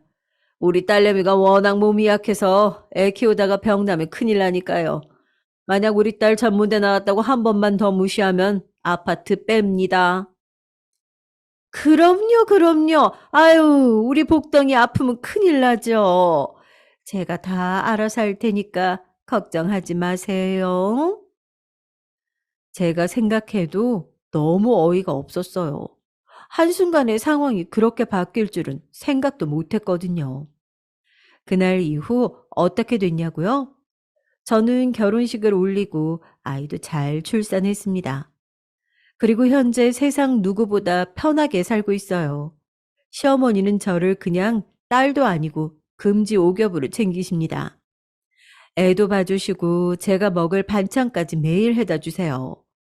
더는 저에게 대학이니 직업이니 하는 이상한 소리는 절대 하지 않으십니다. 그래서 그런지 시어머니와 전혀 문제가 없어요. 저도 너무 신기할 지경이에요. 이제는 남편이 된 남자친구도 시어머니를 볼 때마다 농담으로 어떻게 저렇게 자본주의의 노예가 됐냐고 하지만 저는 나름 지낼만 합니다. 시부모님이 어떤 이유로든 저를 예뻐해 주시니 결혼 생활 하기에는 너무 편하더라고요. 가끔 제가 왜 이 좋은 결혼을 안 하려고 했나 후회할 때도 있다니까요. 요즘은 시어머니가 저더러 둘째도 낳으면 키워줄 테니 낳기만 하라는 소리까지 하셔서 귀찮아 죽겠습니다. 살다 보니 명문대든 사자 직업이든 다 필요 없네요. 돈 많은 친정이 있으니까 그 못된 시어머니도 저라면 벌벌 하시네요. 지금까지 긴 저의 이야기 끝까지 들어주셔서 감사합니다. 안녕하세요. 저는 남매를 키우며 남편과 행복하게 사는 50대 여자입니다. 제가 이렇게 저를 행복하게 살고 있다고 말하는 게 참 감회가 새롭습니다. 제 인생에 행복이라는 단어가 다시 등장할 줄 전혀 몰랐는데요. 요즘은 스스로 생각해도 참 행복하게 살고 있어요. 물론 여기까지 오는 게 쉽지 않았습니다. 그래서 오늘은 여러분께 제 인생에서 가장 통쾌했던 사연을 소개하고 싶어요. 저는 태어나길 서울에서 태어났고 무남 동료 외동딸로 유복한 집에서 자랐습니다. 어머니가 저를 가지고 아이를 더 낳고 싶어 하셨는데 쉽지 않았다고 해요. 애초에 제가 태어날 때도 엄마가 건강이 되게 위험하실 정도로 어렵고 힘들게 낳으셔서 그냥 저 한 명으로 만족하셨대요. 아들이 아니어도 아버지와 어머니는 저를 사랑만 해주시며 귀하게 키우셨습니다. 부모님에게 한 명뿐인 자식이고 집안이 여유로웠기 때문에 어릴 때는 행복한 기억만 있었어요. 아버지는 사업을 하셨는데 제가 태어나기 전부터 사업이 이미 잘 되었고 제가 자라면서 사업의 규모도 커졌기 때문에 아버지는 저를 복덩이라고 부르셨습니다. 그렇다고 엄청난 재벌까지는 아니었지만 그래도 지역에서 알아주는 부자였으니 저는 아무 결핍 없이 자랐어요. 학교에서도 선생님들이 예뻐하시고 친구들도 저에게 우호적이었습니다. 제가 초등학교 때는 도시락을 싸서 학교에 가져갔는데 우리 집 반찬이 너무 인기가 많아서 집에서 일하시는 가정부 이모님이 반찬통만 2통을 챙겨주셨죠. 어머니는 주변에 못 사는 친구가 있으면 최대한 챙겨주라고 하셨고 제가 부자라는 것을 자랑하지 말라고 어릴 때부터 말씀하셨습니다. 그래서 저는 어릴 때 가난한 친구가 있으면 집으로 데려가서 같이 놀고 밥도 먹고 했어요. 아버지 회사는 주로 제조업에 관한 사업이었다고 하는데 사실 저는 그렇게 잘 알지 못합니다. 그냥 어렸던 저는 제가 먹고 싶은 음식이 있으면 원 없이 먹어서 행복했고 주말에는 부모님과 같이 여행을 다녀서 좋았죠. 아버지는 그렇게 바쁜데도 주말에는 늘 시간을 내어 가족과 함께 하려고 노력하셨어요. 제 방 한쪽에는 놀러 가서 찍은 사진이 가득할 정도로 많은 경험을 하며 자랐습니다.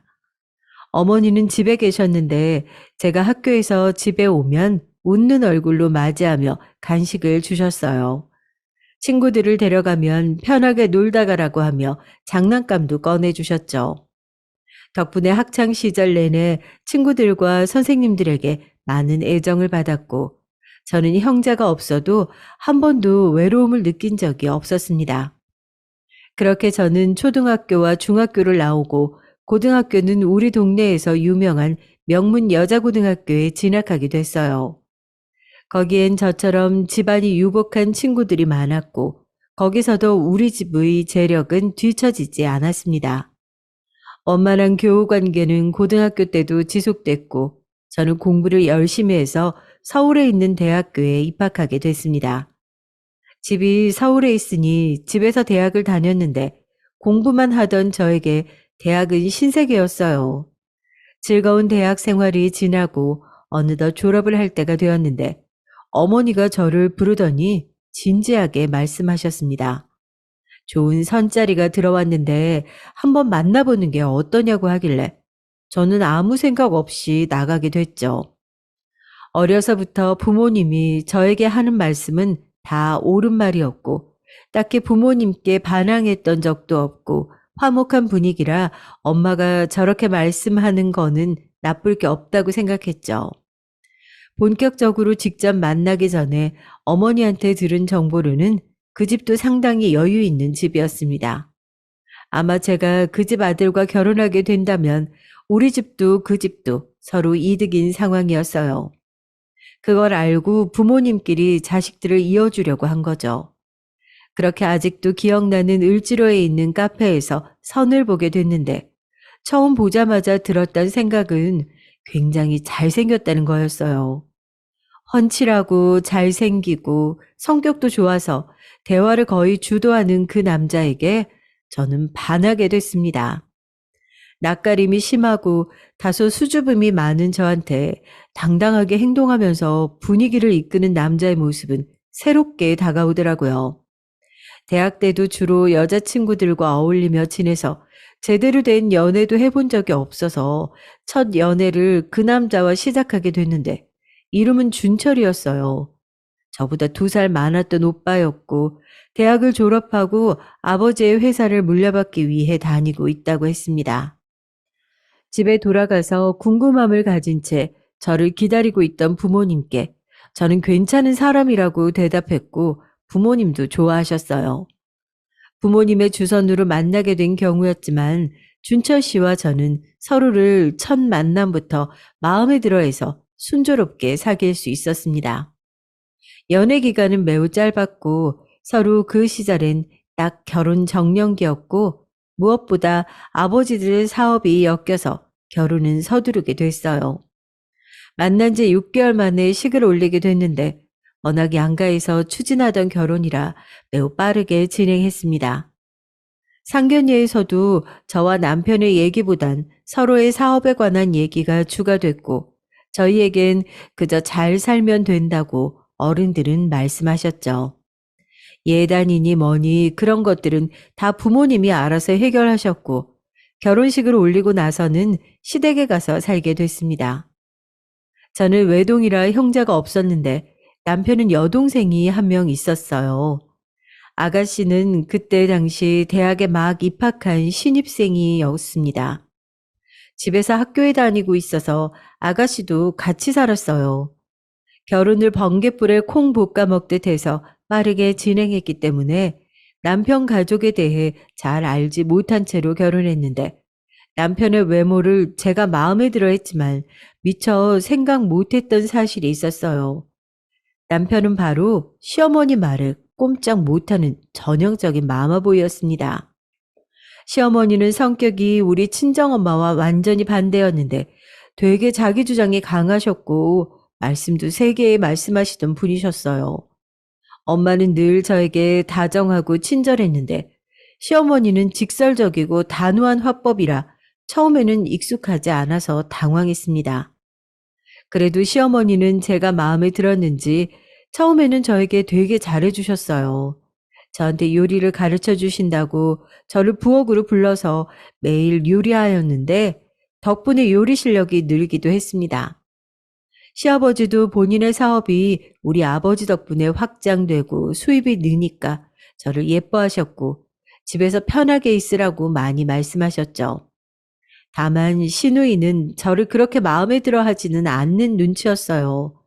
본인이 막내라 부모님의 애정을 많이 받다가 제가 들어오니 아무래도 분산이 되니까 그게 싫었나 봐요. 저한테 처음부터 살짝 적대적으로 대했는데 다행히 그럴 때마다 옆에서 시어머니와 시아버지가 막아주어서 괜찮았습니다. 남편이 출근하기 전에 새벽에 일어나서 부엌으로 가 시어머니와 아침을 만들고 식구들이 나가면 그때는 시어머니 옆에서 뜨개질도 하고 꽃꽂이를 했어요. 집에 일하는 이모님이 두 분이나 계셔서 청소나 빨래하진 않아도 되었는데요. 남는 시간에는 주로 시어머니와 보냈는데 시간이 흐르며 시어머니도 확실히 저를 편하게 대하셔서 그게 좋았습니다. 대학생이라 시간이 상대적으로 많았던 시누이가 집에 오면 시어머니는 일부러 이제 가족이니 밖에서 시간을 보내며 친해지라고 저희 둘을 내보내기도 하셨어요. 그렇게 나가면 시누이는 도도하게 본인이 하고 싶은 것만 하며 돌아다니고 저에게 이거 해라 저거 해라 많이 시키기도 했지만 저는 그게 그냥 귀엽기도 하고 왜 저러는지 알 것 같아서 친절하게 맞춰주니까 시누이의 적대감도 슬슬 사라지는 것 같았죠. 그러다 결혼하고 1년이 지나자 저는 임신을 하게 됐는데 우리 친정엄마가 저를 가질 때 입덧이 되게 심하셨다고 하셨어요. 엄마 딸 아니랄까봐 저도 입덧이 너무 심해서 아침에 가족들과 같이 밥을 먹을 때 자꾸 속에서 올라와서 같이 먹지 못할 지경이었습니다. 입덧이 심해서 잘 먹지 못하니까 살이 점점 빠졌고 그 모습을 본 시어머니는 저에게 친정에 가서 임신 기간에 머무르는 것이 어떠냐고 하셨어요. 시어머니는 반대했지만 제가 그때는 친정에 잘 가지도 못해서 부모님 얼굴도 보고 싶었고 무엇보다 친정집에서 음식을 먹으면 몸과 마음이 편해서 입덧이 덜했기 때문에 친정에 가서 지내게 됐습니다. 시어머니와 시누이는 굳이 뭘 가서 있냐고 저를 보고 예민하다고 했지만 제가 살기 위해선 어쩔 수 없는 선택이었어요. 확실히 친정에서 기간을 보낼 때도 마음이 편해서 편하게 지낼 수 있었습니다. 부모님도 제가 결혼하고 처음으로 떨어져 살아서 걱정이 많았는데 얼굴을 볼 수 있으니까 너무 좋다고 하셨죠. 남편은 시댁에서 시어머니와 같이 출근해야 했기 때문에 거기서 다녔지만 친정으로 종종 와서 제 얼굴도 보고 친정 부모님과 같이 식사도 했습니다. 비록 마마보이여서 저를 난감하게 할 때도 있었지만 어른들한테 함부로 하지 않는 남편이라 우리 친정 부모님에게도 싹싹하게 행동해서 부모님도 남편을 마음에 들어 하셨죠.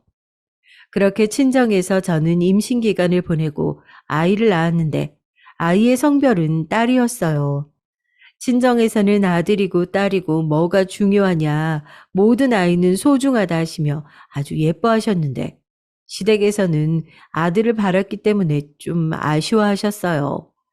그래도 집안끼리 엮여서 저에게 대놓고 아쉬움을 표하지는 않았지만 지나가는 말로 다음에는 아들이 나올 수 있게 우리 같이 노력하자고 하시더라고요. 특히 시어머니가 아들이면 한 명으로 괜찮지만 딸이니까 다시 아이를 가지라고 하셨습니다. 우리 집과 분위기가 사뭇 달라서 당황했는데 그래도 옛날 분들이시고 또 사업을 이어받아야 하니까 이해하려고 노력했죠. 그때 우리 아버지 회사와 시아버지 회사가 합병할 준비도 시작했기 때문에 아들의 탄생을 기대했었거든요. 남편이 회사를 이어받으면 그때 아버지끼리 회사를 합병해서 하나로 합치자는 얘기가 계속 논의 중이라 제 임신이 화두에 올랐는데 남편도 바로 아이를 다시 가지자고 할 정도였습니다. 그러나 우리 어머니가 그러셨던 것처럼 아이를 가지는 게 저한테도 쉬운 일이 아니었어요. 그래서 일단 아이 생각은 잠시 접고 딸한테 집중하기 시작했습니다. 딸은 남편의 성격을 닮은 건지 쾌활하고 밝은 아이였어요. 시부모님도 우리 친정 부모님도 딸을 보며 흐뭇하다고 말씀도 많이 하시고 실제로 선물도 많이 사주셨습니다. 저는 당연히 처음 낳은 제 자식이니까 너무 예뻐서 친구들 모임에 많이 데려가곤 했죠. 그렇게 딸아이가 3살이 될 때까지 시댁에서 행복하게 아이를 기르며 시댁 식구들과 더 가까워졌어요. 물론 아무래도 결혼 생활이 항상 즐거울 수 없으니 크고 작은 갈등들이 있기는 했죠. 그럴 때마다 저를 화나게 했던 것은 시어머니와 시누이도 그랬지만 남편이 중간에서 역할을 제대로 하지 않았기 때문이에요. 굳이 전달하지 않아도 될 말을 중간에서 시어머니와 저에게 자꾸 말을 옮기니까 나중에는 시어머니가 저에게 그냥 속 터놓고 얘기하자고 할 정도였습니다. 남편은 말이 워낙 많고 한시도 입을 가만히 두는 성격이 아니었거든요. 그래도 그런 성격이 가끔 위로도 되어 주었고 무엇보다 친정 부모님이 그런 남편의 성격을 마음에 들어 하셨어요. 여느 결혼한 가정이 그렇듯 저와 남편은 때로는 사이가 좋았고 때로는 싸우기도 하며 그렇게 결혼 생활을 지속하고 있었죠. 그러다 아이가 3살이 되었을 때 일이 터지게 됐습니다.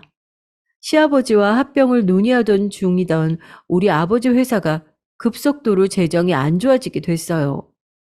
친정에 방문할 때마다 아버지 표정이 날이 갈수록 안 좋아지셔서 엄마한테 따로 물어봤더니 엄마가 말을 아끼셔서 저는 큰일이 아닌 줄 알았습니다. 그런데 남편에게 들은 바로는 아버지 회사가 곧 문을 닫아도 이상하지 않다는 말이었어요. 당장 엄마에게 연락해서 물어봤더니 엄마는 그제야 참았던 말을 토해내셨는데 내용이 가관이었습니다. 시아버지가 친정 아버지에게 무리한 투자를 하라고 부추겨서 아버지는 시아버지를 믿고 크게 투자했는데 그게 완전히 결과가 안 좋은 방향으로 흘렀다는 말을 엄마는 저에게 하셨어요. 그 과정에서 우리 아버지에게 투자를 강요한 시아버지는 아버지의 투자 결과가 안 좋으니 바로 등을 돌리셨다고 해요. 남편은 저에게 친정 아버지가 바로 그렇게 투자할 줄 몰랐다고 하고 엄마는 저에게 그렇게 강요하더니 바로 팽 하는 게 어딨냐고 화를 내셨죠. 친정 아버지는 다른 사람도 아니고 사돈에게 배신당할 줄은 몰랐다며 큰 충격을 받으셨습니다. 엄마는 이게 다 시댁의 노림수라고 상대적으로 조금 더 여유 있던 우리 집을 본인들 밑으로 내려가게 하려고 한 거라고 분노하셨죠. 시어머니는 모른 척 하시며 저에게 아버지 사업은 요즘 어떠냐고 다 알면서 물어봐서 저를 당황하게 했습니다. 시누이는 가만히나 있을 것이지 옆에서 쿡쿡 웃어가면서 말리는 신용하는데 바보 되는 느낌이 불쾌했어요. 그나마 남편이 옆에서 다들 왜 그러냐고 막아주어서 그나마 버틸 수 있었습니다. 웬만하면 화를 내지 않는 친정엄마도 이런 경우가 어딨냐고 말씀하셨지만 친정 부모님은 아이까지 낳은 저를 보고 꾹 참으셨어요. 그러다 곧바로 이번에는 시아버지가 크게 실패하시게 됐는데 온전히 시아버지의 선택이 잘못된 선택이었죠. 그 과정에서 우리 아버지는 아무것도 건들지 않았는데 시아버지가 단독으로 본인 회사에 치명적인 선택을 하셨고 그걸 열심히 아버지가 도와서 망하지 않게 해주셨죠. 아버지 회사도 위태로웠는데 그래도 제 시댁이라고 아버지는 노력하신 거였어요. 그래도 같이 다 망하는 것보다 이게 낫다며 아버지는 저를 오히려 위로하셨습니다. 그렇게 한바탕 사건이 흐르고 양가는 타격을 둘 다 입어서 한동안 집안 분위기가 흉흉해서 명절이나 생일 때도 좀처럼 웃음을 찾기 힘들었어요. 그래도 저는 아이만 보며 버티고 버텼고 남편도 그때는 제가 무너지지 않게 옆에서 심적으로 많이 도와주었습니다. 제가 시아버지에게 실망했어도 남편이 자기가 회장이 되면 다 보상해준다고 미안하다고 사과해서 제 마음이 조금 유해졌었죠. 하지만 살얼음판을 걷던 집안 분위기가 와장창 깨지게 된 사건이 발생했는데 아이가 5살 때였어요. 시아버지에게 배신당하고 홀로 회사를 지키려고 열심히 고군분투하시던 아빠가 그만 쓰러지게 됐습니다. 어떻게든 회사는 지켜야 한다고 밤낮 없이 일하고 집에 와서 쉬지도 못한 채로 열심히 서재에 박혀서 일만 하던 아버지는 그만 과로 때문에 병원에 입원하시게 됐어요. 아버지가 맡던 일이 매우 많았는데 그렇게 공백으로 자리가 있으니 당연히 회사는 제대로 굴러가지 않았습니다. 급한 대로 제가 부탁해서 남편이 친정 회사를 구하려고 했지만 역시 역부족이었고 그렇게 친정 아버지의 사업은 막을 내리게 됐어요. 정확히 말하자면 우리 친정 회사가 시댁 밑으로 들어가서 예전처럼 동등한 관계로 어깨를 나란히 하는 게 아니고 우리 회사가 시댁의 자회사로 들어갔다고 생각하시면 될 것 같습니다. 아버지는 이미 그 전에 쓰러지셨는데 소식을 듣고 충격으로 돌아가시게 됐죠. 아버지 상태가 걱정돼서 제가 일단 비밀로 하고 나중에 상황이 안정되면 그때 말씀드리자고 했는데 시어머니가 병문안을 와서 있었던 일을 다 말한 걸로 알고 저는 화를 참을 수 없었어요. 회사도 망하고 아버지도 돌아가시고 충격에 엄마는 실어증에 걸리게 되셨죠. 정신적으로 큰 충격이 와서 정상적인 생활도 불가했고 살고 있던 집도 팔고 작은 집으로 옮겨야 했습니다. 엄마는 말을 완전히 잃기 전에 저에게 시댁 때문이라고 우리 아버지가 쓰러지셨을 때도 시댁이 조금만 재정적으로 딱 2달만 도와줬어도 어떻게 굴러가긴 했을 텐데 너무하다고 울분을 토하셨죠. 아버지가 배신당하고도 시아버지 회사가 휘청거렸을 때 도움의 손길을 건넸는데 어떻게 이렇게 망하기를 기다린 사람처럼 그럴 수 있냐고 화를 내셨습니다. 엄마는 돈이 그렇게 중요하냐고 어떻게 한치 앞을 못 보냐고 아이까지 낳았는데 이럴 수가 있냐고 분노하시고 곧 실어증에 걸리셔서 말을 하지 않게 됐죠. 아마 그때가 제가 인생에서 제일 힘들었을 때라고 생각이 되는데 저는 하루하루를 버티는 것이 진짜 너무나도 힘들었어요. 시댁에서는 우리 집이 파탄난 것을 가까이서 보고 마치 자기들이 은혜를 베푸는 것처럼 저를 위로했는데 하나도 귀에 들어오지 않았고 가증스러웠어요. 남편에게도 실망했고 시댁 식구들은 꼴도 보기 싫었는데 제가 할 수 있는 게 아무것도 없다는 사실이 저를 너무 힘들게 했습니다. 엄마는 작은 집으로 이사 가서 힘들게 살고 저는 대학을 나오고 바로 결혼해서 할 수 있는 게 아무것도 없었거든요. 아이가 있으니 깔끔하게 이혼하고 갈라서는 것도 불가하고 우리 집을 망하게 만든 곳에서 저는 아이와 함께 살아야 했어요. 시아버지의 회사는 우리 아빠가 남긴 소중한 지적 재산을 다 가로채서 더 승승장구하게 됐죠. 그때부터 저는 이미 마음속으로 시댁에 대한 존중은 사라졌지만 현실적으로 시댁을 박차고 나갈 수도 없었어요. 당연히 마음 같아선 시댁을 갈아엎고 당신들이 사람이냐고 소리 지르고 난리치고 싶었는데 저한테는 아무 능력도 없었고 가진 거라곤 저만 바라보는 딸과 친정 엄마뿐이었죠. 그렇게 시댁에서 버티고 있으니 시어머니는 본격적으로 저를 괴롭히기 시작했습니다. 시누이야 뭐 원래 저를 미워했으니 이때만을 기다렸다는 듯 행동하더라고요. 집에서 빨래 및 청소와 요리 등 집안일을 담당하시는 이모님이 두 분이나 계셨는데 시어머니는 이모님을 해고하고 저한테 모든 집안일을 시키셨어요. 새벽 5시부터 일어나서 청소하고 빨래를 해도 시어머니는 더럽다고 먼지가 이게 뭐냐고 저를 들들 볶으셨고 기껏 정성을 담아 요리해도 다시 하라고 하셨습니다. 진짜로 청소나 빨래가 마음에 들지 않는 것이 아니고 그냥 트집을 잡고 싶어 하는 것 같았어요.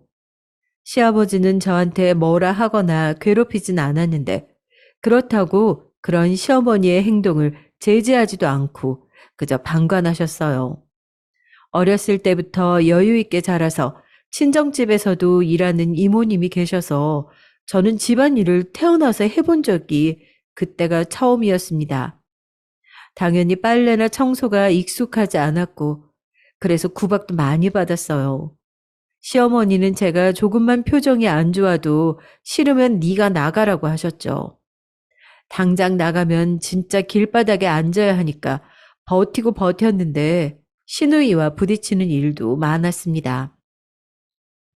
언니, 이 옷 망가졌잖아요. 이렇게 세탁하면 어떡해요? 미안해요. 제가 잘못 봤어요. 다리미로 피면 괜찮을 거예요. 금방 해줄게요. 이거 제가 손빨래라 하라고 했잖아요. 언니 이거 물어낼 수 있어요? 돈도 없으면서. 아, 짜증나. 아가씨는 제가 원피스 빨래를 잘못해서 주름이 잡혔다고 화를 내며 원피스를 제 앞으로 던지기도 했습니다. 찢어지거나 오염 때문에 입지 못할 지경도 아니고 단순히 주름이 잡혔다는 이유로 저렇게 화내는 신우를 보니 비참하기 짝이 없었죠. 그 뒤에 온 말은 더 제 마음속에 콕 박혔는데 아가씨는 저를 돈도 없으면서 왜 그러냐고 대놓고 말했어요. 저렇게 말을 해도 그 집에서 시누이를 말릴 만한 사람이 없었으니 어찌 보면 시누이는 물 만난 물고기였습니다. 그러다 또 어느 사건이 터졌는데 제가 대학에 들어갈 때 아버지가 백화점에 가서 큰 돈을 주고 고급 원피스를 사주신 게 있어요. 흰색이고 무릎까지 오는 긴팔 원피스고 가슴 쪽에 브로치도 있고 벨트까지 있어서 매장에서 제일 비싸게 팔던 원피스예요. 아버지는 저에게 대학에 가서 입고 다니라고 사주셨는데 저는 막상 아까워서 몇 번 입지도 못했던 원피스랍니다. 아끼는 거라 중요한 자리에만 입고 다녔는데 예를 들면 졸업사진을 찍거나 중요한 발표 자리에 입고 다녔어요. 무려 시부모님에게 처음 인사를 올 때도 입었던 원피스입니다. 그런데 신우가 그 원피스가 마음에 들었는지 저한테 말도 전혀 하지 않고 그 원피스를 입고 나갔다가 커피를 쏟아서 들어왔어요. 언니, 이거 내가 오늘 밖에 입고 나갔는데 커피 조금 흘렸어요. 아마 세탁하면 괜찮을 거예요. 아가씨, 그래도 말도 없이 입고 나가면 어떡해요. 저는 아가씨 입고 나간 줄도 몰랐네요. 네? 지금 언니 저한테 짜증내는 거예요? 진짜 어이없어. 이깟 옷이 뭐라고 저한테 그래요?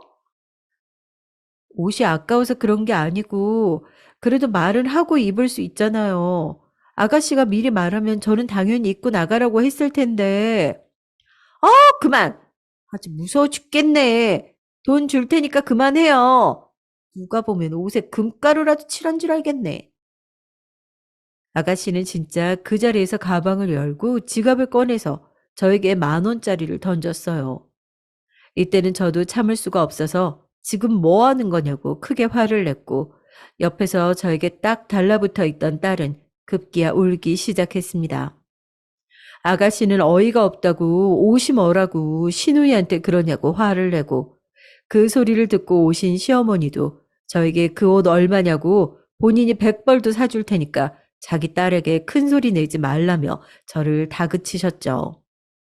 저는 옷의 가격 때문에 시누이에게 그런 게 아니고 그 옷이 저에게는 너무 특별한 옷이었고 돌아가신 친정 아버지가 저에게 일부러 사준 거라 진짜 의미가 남달랐던 옷이었거든요. 말도 하지 않고 입고 나간 시누이는 자기가 피해자인 척 하기 시작했고, 조용하던 시아버지도 저에게 뭘 그렇게 유난이냐는 식으로 말해서 상처를 많이 받았습니다. 제가 제일 상처받았던 반응은 남편이었는데요. 그래도 우리 집이 망하기 전까지는 중간에서 중재하는 역할을 많이 하려고 노력했었거든요. 그런데 친정 아버지가 돌아가신 뒤로는 완전히 시댁편이었고, 특히 예전부터 보이던 마마보이 증상이 더 심해졌습니다. 시누이야 어리기라도 하고 처음부터 저를 미워했기 때문에 시누이에게 상처받진 않았는데, 남편의 반응은 저에게 충격적이었어요. 그게 뭐라고 집안 분위기를 이렇게 만들어? 아, 옷이야 다시 사면 되잖아. 그 옷 아빠가 나한테 입학 선물로 사준 옷이라고 했잖아. 나한테는 의미가 많다고. 아, 그럼 내가 똑같은 걸로 사줄게. 그럼 그만할래? 진짜 당신 왜 이러는 거야?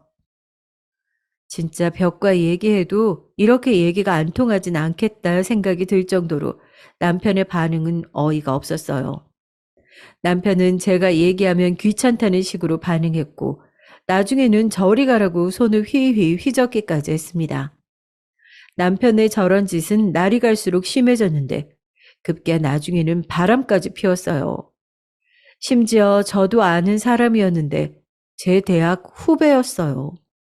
친정 사업이 무너지기 전에 남편과 사이가 좋을 때 몇 번 동창회에 같이 나간 적이 있는데, 거기서 따로 연락처를 주고받았나 보더라고요.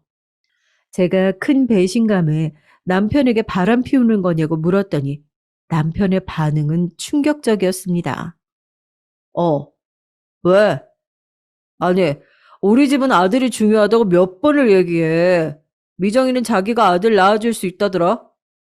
너도 말이라도 좀 그렇게 해봐. 아들 낳는 게 그렇게 쉽니? 아니, 가지고 싶다고 가져지는 거야? 그게 나만 노력해서 되는 일이야? 그럼, 아, 네가 아들 낳던가. 아, 왜 난리야? 진짜 짜증나게 하네. 왜? 당신 유부남이야. 아, 진짜 왜 이래? 정신 차려. 우리 딸 얼굴 보는 거 민망하지도 않아? 나중에는 울면서 얘기하자 남편은 한숨을 쉬며 저를 무시했어요. 시댁 식구들은 심하게 시집살이를 시키고 남편은 바람을 피우고, 제가 시댁에 계속 있을 이유는 전혀 없었지만 그래도 시댁에서 못 나가고 있던 이유는 아이였습니다. 시아버지는 그래도 자기 아들의 핏줄이라고 딸에게는 부족함 없이 베풀고 있었거든요. 아이가 그때 초등학교 1학년이었는데 유명한 사립 초등학교에 보냈었고 사교육도 시키고 있었습니다. 물론 시어머니는 그것도 싫어하셨어요. 오히려 남편의 바람을 알고도 눈 감아 주셨거든요. 아니, 눈 감아 주는 것을 떠나서 아들을 낳아오면 당장이라도 저를 내보내고 제 후배와 재혼을 시키려는 것 같았습니다. 진지하게 자립할 직장을 알아봐야지 생각했는데, 시댁의 2층 집을 제가 홀로 집안일을 하니 그것도 쉽지 않았어요. 식당에 가서 일하는 조건을 물어봐도 저에게 부잣집 며느리가 무슨 일이냐고 물었고, 결국 제가 구직을 하고 있다는 소식은 돌고 돌아 시어머니 귀에 들어갔어요. 시어머니는 저에게 배신자라고 혼자 몰래 돈 벌어서 집 나갈 생각 중이냐며 화를 냈죠. 이래도 뭐라 하고 저래도 뭐라 하는 것은 저도 이미 알았는데, 집을 못 나가게 하는 건 무슨 심보인지 아직도 모르겠습니다. 이걸 다행이라고 말해도 되는지 모르겠지만 시아버지는 남편의 바람을 마음에 들어 하지 않았어요. 남편에게 그 여자를 정리하라고 제가 있는 앞에서도 얘기하셨는데, 아마 회사에 소문이 금방 나니까 처신을 잘하라고 했습니다. 저는 그런데 시아버지가 저렇게 말해도 하나도 고맙지 않았어요.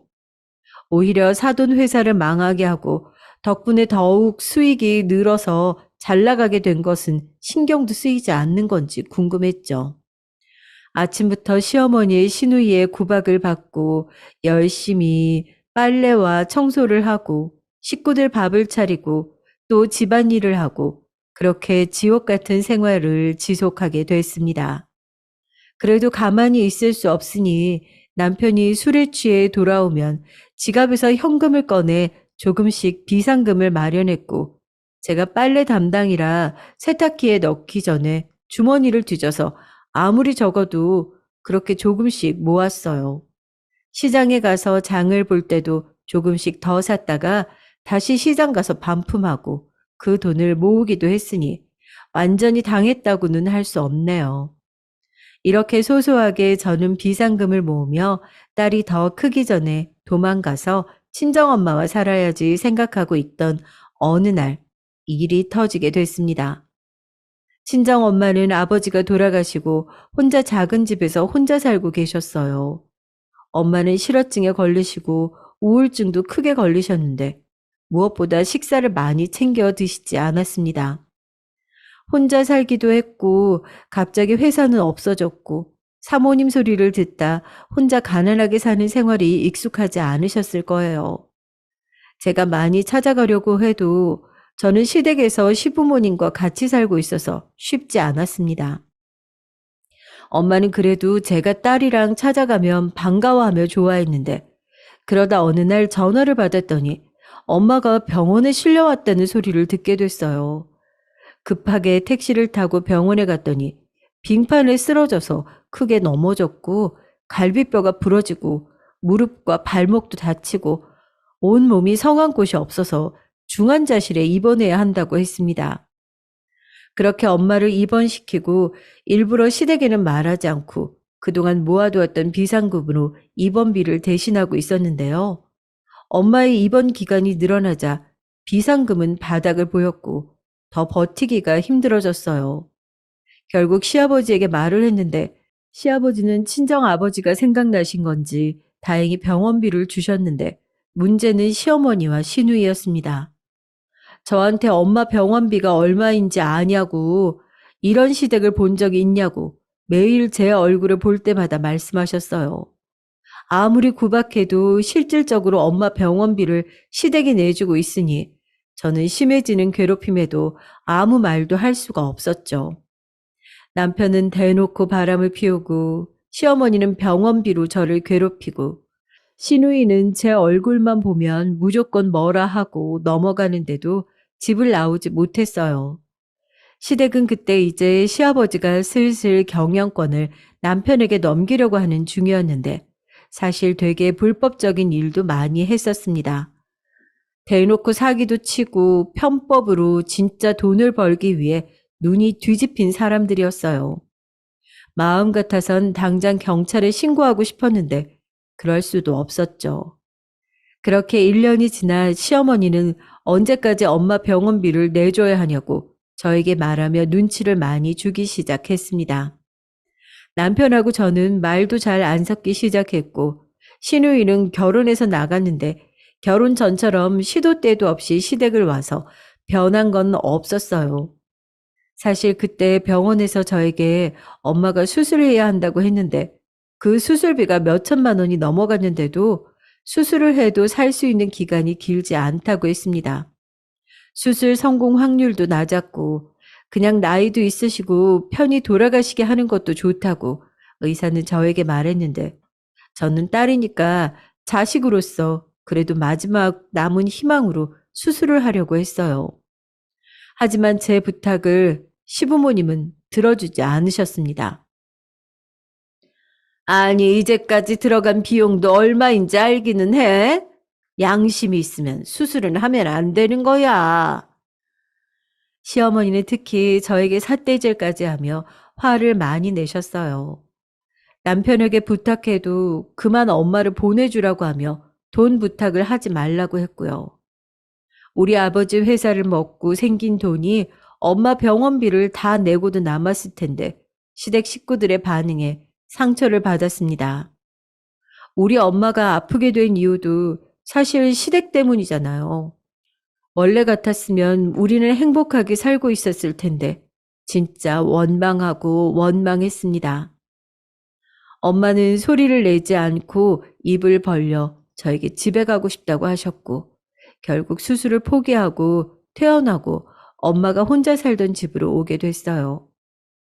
그러다 급작스럽게 엄마와 저는 아빠 산소에 가게 됐는데 진짜 무작정 결정해서 간 거라 시댁에 연락도 못하고 갔죠. 아빠 산소 앞에서 엄마는 이제 아빠를 보러 가고 싶다고 하셨고, 저는 진짜 무슨 말을 해야 할지 몰라 아무 말도 하지 못하고 있는데, 전화가 울려서 받았더니 시어머니였어요. 받지 않으려다 한숨을 쉬고 받았더니 시어머니는 냅다 이유도 물어보지 않고 소리를 질렀습니다. 너 도대체 어디야? 집안일도 안 하고, 지금 뭐 하는 거야? 당장 들어와서 밥해. 어머님, 저 지금 친정엄마랑 아버지 산소에 와 있어요. 금방 들어갈게요. 거길 왜 가? 아유, 쓸데없는 짓 그만하고 집으로 와. 아버지 산소에 온 게 쓸데없는 짓이라니. 이 말을 듣고 진짜 피가 식는 기분이 들었습니다. 텔레비전에서 보면 화가 나면 소리를 지르고 온몸을 부들부들 떨고 그러는데 저는 놀랄 만큼 침착해졌어요. 엄마한테 갔더니 걱정스러운 눈으로 쳐다보기에 저는 아무 일도 아니라고 하고 밤까지 같이 산소 앞에 있다가 엄마를 집으로 모셔다 드리고 시댁에 갔습니다. 시부모님에게 가서 그냥 잘못했다고 해야 하나 생각하며 시댁으로 갔는데 시어머니는 제가 아무리 문을 두드려도 문을 열어주지 않았어요. 심지어 남편 퇴근이 그날따라 늦어서 저보다 늦게 집에 왔는데도 시어머니는 남편만 들어오게 하고 저보고는 아버지 산소 앞에서 평생 살라고 악담까지 퍼부었습니다. 그날은 매우 추운 겨울이었는데 저는 밖에서 덜덜 떨며 결국 들어갈 수가 없었어요. 엄마 집으로 갈까 생각했지만 안 그래도 아픈 엄마에게 걱정만 더 주는 꼴이 될까봐 그러지도 못했습니다. 그리고 밖에서 덜덜 떨며 시댁에서 남은 인생은 살 수 없겠다 생각했어요. 아침에 시아버지가 출근하고 집으로 들어갔더니 시어머니는 왜 들어오냐고 평생 들어오지 말라기에 무시하고 방으로 들어가 얼마 있지 않은 짐을 챙기기 시작했습니다. 나가려고? 그래, 다시는 우리 집에 오지도 마. 아직 등교하기 전인 딸의 손을 잡고 집을 챙기고 나가니까 시어머니는 고맙게도 다시는 오지 말라고 그동안 엄마 병원비 내준 것을 갚으라는 소리를 질렀어요. 정이라고는 하나도 남아있지 않아서 오히려 그렇게 정을 뗄 수 있게 해준 시어머니한테 고마울 지경이었습니다. 시어머니는 제가 진짜 나가는 것처럼 보이니까 또 갑자기 돌변해서 어딜 가냐고 붙잡았는데 저보고 뭘 어떻게 하라는 건지 도무지 알 수가 없었죠. 나가랬다가 나가지 말랬다가 혼자 난리치는 시어머니를 겨우 떼고 저는 딸과 함께 집을 나갔습니다. 그리고 전화를 걸어 남편에게 이혼하자고 말했더니 한숨을 쉬고 제 마음대로 하라고 하더라고요. 대충 예상은 했는데 이렇게 쉽게 이혼할 줄을 몰라서 웃기도 했고 남편을 마지막으로 찾아가서 이혼 도장을 찍을 때도 서로 별 말을 하지 않았어요. 남편에게 상간녀가 있다는 것은 이미 알고 있어서 아들 낳고 행복하게 살라고 했더니 저를 쳐다보지도 않더라고요. 원래 워낙 아들을 원했던 집안이라 제가 딸을 데리고 이혼한다고 해도 아무도 말리지 않았습니다. 그렇게 이혼하고 저는 엄마가 계신 집으로 갔는데 그때 엄마의 상태는 바로 돌아가셔도 이상하지 않은 상태였어요. 실제로 저와 같이 살다 2주 뒤에 돌아가셨는데 전 엄마의 임종을 지킬 수 있어서 다행이라고 생각했습니다. 이혼하길 잘했다고 생각한 게 바로 그때였어요. 엄마는 돌아가시며 저에게 통장 하나를 건넸는데 거기에는 1,000만 원이 들어있었습니다. 집이 망했을 때 겨우겨우 숨겨놓은 돈이라고 주셨는데 힘들고 더러워도 버티라고 하셨어요. 그리고 저는 그 돈과 엄마의 집을 팔고 남은 돈으로 서울의 다른 지역으로 가서 살게 됐습니다. 변두리였고 경기도와도 가까운 곳인데 시댁과 거리가 꽤 있어서 동네 주민들을 만나지 않아도 되는 곳이었어요. 비상금으로 겨우 어떻게 단칸방 하나를 구하고 딸이 학교에 간 동안 저는 식당에서 일을 시작했죠. 시댁에서 종일 식모처럼 일하던 기억이 남아 있어서 청소도 하고 열심히 일하니까 사장님이 제 편의를 많이 봐주셨습니다. 낙지 요리를 팔던 곳이었는데 딸이 하교하고 바로 가게로 오게 해주셨죠. 우리 딸을 많이 예뻐하셔서 딸이 오면 밥도 챙겨주시고 참 고마웠던 분이세요. 그렇게 2년을 일했는데 갑자기 사장님이 병이 생겨서 가게를 접게 됐다고 하셨습니다. 진짜 갑작스러운 일이라 당황했는데 제가 뭘 어떻게 할 수 없는 상황이라 어쩔 수 없었죠. 저는 일하면서 돈을 진짜 많이 아끼며 살았는데 딸이 먹고 싶어 하는 과일도 많이 사주지 못했을 정도였어요. 그렇게 돈을 모았던 걸로 작은 우동 가게를 열게 됐습니다. 진짜 작은 가게라 앉아서 먹고 가는 자리가 10자리가 채 되지 않았고 일하는 사람도 저 한 명이었어요. 메뉴도 우동과 김밥 딱 2개였는데 그래도 저는 행복했습니다. 아무래도 딸이 있으니까 혼자 그렇게 가게에서 일하며 아이를 돌볼 수 있는 게 얼마나 큰 행복인지 알고 있었어요. 그때 제 인생의 목표는 그저 탈 없이 딸 한 명 잘 키우는 거라 작은 가게였어도 행복하게 일했습니다. 물론 여자 혼자 가게를 하는 게 전혀 쉽지는 않았어요. 그래도 힘들어도 웃으며 일하려고 노력했더니 단골 손님들도 몇 생기기 시작했습니다. 그러던 어느 날 바쁜 점심시간이 지나고 한숨을 돌리고 있었는데 문을 열고 남자 한 명이 들어왔어요. 인사를 하고 쳐다봤는데 처음에 저는 제가 잘못 본 줄 알았어요. 다른 사람도 아니고 바로 전 남편이 저를 바라보고 있었습니다. 지혜야, 오랜만이다. 여기가 어디라고 이렇게 찾아와? 난 당신하고 할 말 없어. 당장 나가. 내가 미안했어. 우리 다시 합치자. 내가 진짜 미안해. 왜? 내 후배랑 바람났잖아. 걔가 아들 안 낳아준다디? 왜 가만히 잘 사는 사람 찾아와서 난리야? 전 남편은 뭘 먹어도 잘못 먹었는지 저에게 다시 재혼하자고 말했고 전 대꾸하다가 가치를 못 느끼고 계속 무시했더니 나가더라고요. 살면서 다시 볼 일 없겠지 생각했고 보고 싶지도 않은데 저렇게 찾아오니까 어이가 없었습니다. 그런데 전 남편은 그렇게 나가고도 계속 저를 찾아와서 재혼을 요구했어요. 나중에는 나가라고 해도 나가지도 않더라고요. 신랑 일을 하다 경찰을 부른 적도 있고 보다 못한 단골 아저씨가 대신 쫓아주기도 했습니다. 아들 낳을 생각 없으니 당장 꺼지라고 해도 거머리처럼 달라붙어서요. 제가 그렇게 관심을 받고 싶을 때는 모르는 사람처럼 무시하더니 왜 이러는지 이해도 안 갔고 이해해 주기도 싫었어요. 당신 자꾸 찾아오면 너희 아빠 사업 비리 다 밝힐 거야. 온갖 불법적인 방법으로 돈 버는 거 다 알아. 나 장난하는 거 아니야. 진심이야. 지금이라도 당장 경찰서 가서 얘기할 수 있어? 다행히 제가 저렇게 말하자 저 뒤로는 더 찾아오지 않았어요.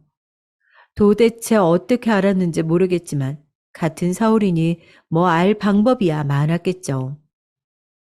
그런 걸 생각했으면 지방으로 갔을 텐데 저는 잘못한 게 없으니 당당했습니다. 아무튼 그렇게 지내다 우리 딸이 초등학교를 졸업하고 중학교에 입학할 때쯤 저에게 황당하고 기분 좋은 일이 일어났어요. 우리 가게 단골 손님 중 저와 나이가 비슷한 남자 손님이 있었는데 갑자기 멀쩡하게 우동과 김밥을 먹고 일어나더니 저에게 가게 끝나고 뭐 하냐고 묻더라고요. 퇴근하고요? 집에 가야죠. 그러지 말고 오늘 저랑 밥 먹어요. 제가 맛있는 갈비를 파는 곳을 알아요. 마침 그날이 딸이 친구와 놀다 들어간다고 했던 날이라 저는 그분을 따라서 갈비를 먹으러 갔어요. 갈비를 먹고 바로 집에 갔는데 그 단골 손님은 그 뒤로도 저에게 같이 밥을 먹자고 종종 요청했습니다. 그 횟수가 늘면서 저도 이 손님이 나에게 단순히 밥을 먹자고 부른 게 아니라고 깨닫게 됐죠. 하지만 저는 딸이 있었고 전 남편과의 결혼 생활이 즐겁지 않아서 재혼할 생각은 전혀 없었습니다. 본인을 태평이라고 소개한 단골 손님은 저보다 2살 어렸고 무려 직업이 검사였는데 끊임없이 구애하기에 제가 대놓고 말했어요. 저 딸 있는 거 보셨어요? 이혼하고 혼자 이렇게 가게 운영하면서 돈 버는 거예요. 상관없어요. 이미 따님 있는 거 잘 알고 있습니다. 부모님이 어떻게 생각하시겠어요? 잘 키워서 검사 만들어 놨더니 애 딸린 이혼녀랑 사귄다고 알면 난리 날걸요? 그 부분은 신경 쓰지 않으셔도 됩니다. 저 고아예요. 처음에 말을 듣고 저는 당연히 거짓말이라고 생각했어요. 그냥 말을 무시하고 묵묵히 장사했는데 자꾸 계속 결혼하자고 찾아오는데 저도 사람이라 저한테 잘해주고 다 상관없다고 하는 사람이 싫지 않았습니다. 엄마도 떠나시고 시댁 식구들한테 배신당하고 안 그래도 마음이 외롭고 쓸쓸했는데 태평 씨는 확실히 저한테 큰 위안이 되었죠. 언제는 가게 마감하고 둘이 술을 마시다가 제가 술김에 어릴 때부터 결혼하고 생활을 쭉 말한 적이 있어요. 자랑도 아니고 어디 가서 제 얘기를 그렇게 한 적이 없는데 다소 충동적인 행동이었는데 저도 모르게 술이 들어가니까 말이 술술 나왔죠. 태평 씨는 제가 그렇게 말해도 말을 끊거나 하지 않고 그저 가만히 얘기를 다 들어주고 나중에 저를 안아주었습니다. 그동안 수고했다고 이제 신경 쓰지 말고 남은 인생 행복하게 살라고 얘기하기에 그때 처음으로 이 사람과 결혼하고 싶다는 생각이 들었어요. 하지만 저는 딸의 의사가 제일 중요해서 딸에게 물어봤더니 딸은 마치 그때만을 기다렸던 것처럼 제가 결혼했으면 좋겠다고 하더라고요. 전 남편과의 기억이 그다지 좋지 않았고 시댁 식구들이 딸에게 딱히 잘했던 것도 전혀 아니니 딸의 반응이 이해되지 않는 것은 전혀 아니었습니다.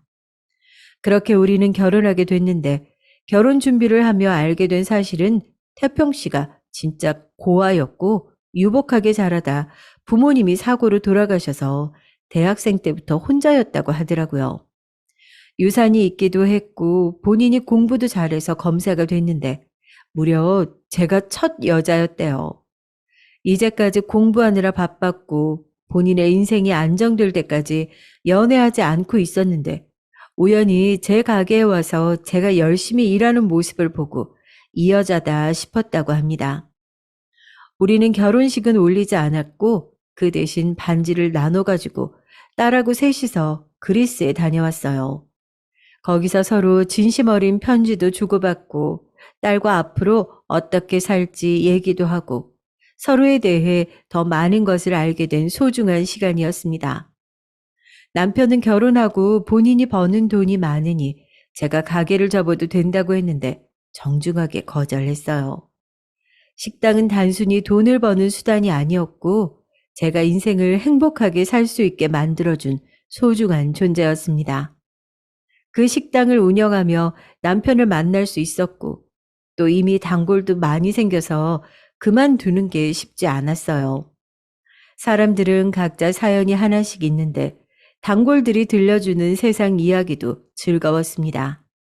그런 저를 남편은 존중해줬고 대신 몸이 무리하지 않게 주말과 공휴일에는 꼭 쉬고 저녁 시간은 남편과 딸과 셋이서 보내는 것으로 합의를 했어요. 아침에 일어나서 남편을 출근시키고 딸을 학교 보내고 저는 가게에 출근해서 열심히 일하고 퇴근한 남편과 딸과 셋이 밥을 먹는 생활은 저를 아주 행복하게 만들었습니다. 남편 일이 바빠서 야근하는 날도 많은데 그럴 때는 딸과 남편 회사 앞으로 찾아가서 같이 근사한 저녁을 먹고 우리는 먼저 집에 오기로 했는데 그것조차 행복했어요. 그렇게 더할 나위 없이 즐거운 결혼 생활을 하고 있었는데 어느 날 전 남편이 또 저를 찾아왔습니다. 한동안 안 찾아와서 저를 잊은 줄 알았더니 이 인간이 도대체 왜 왔는지 기가 찼어요. 내가 잘못했어. 다시 합치자. 아들 안 나와도 돼. 우리 엄마한테 그렇게 잘하는 사람은 너밖에 없어. 제발 돌아와줘. 내가 미안해. 무릎이라도 꿇을게. 여러분, 속이 뒤집힌다는 표현은 이때 쓰는 게 맞겠죠? 혹시나 했지만 역시나 전 남편이 저를 찾는 이유는 시어머니 때문이었습니다. 제가 집안 살림을 몇 년 동안 노예처럼 했으니 제가 제일 잘하겠죠.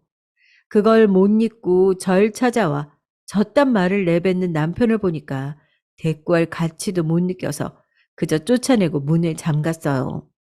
어차피 돈이 목적인 장사가 아니니 가게 문을 닫더라도 저 인간을 보지 않는 게 정신 건강에 훨씬 좋았습니다.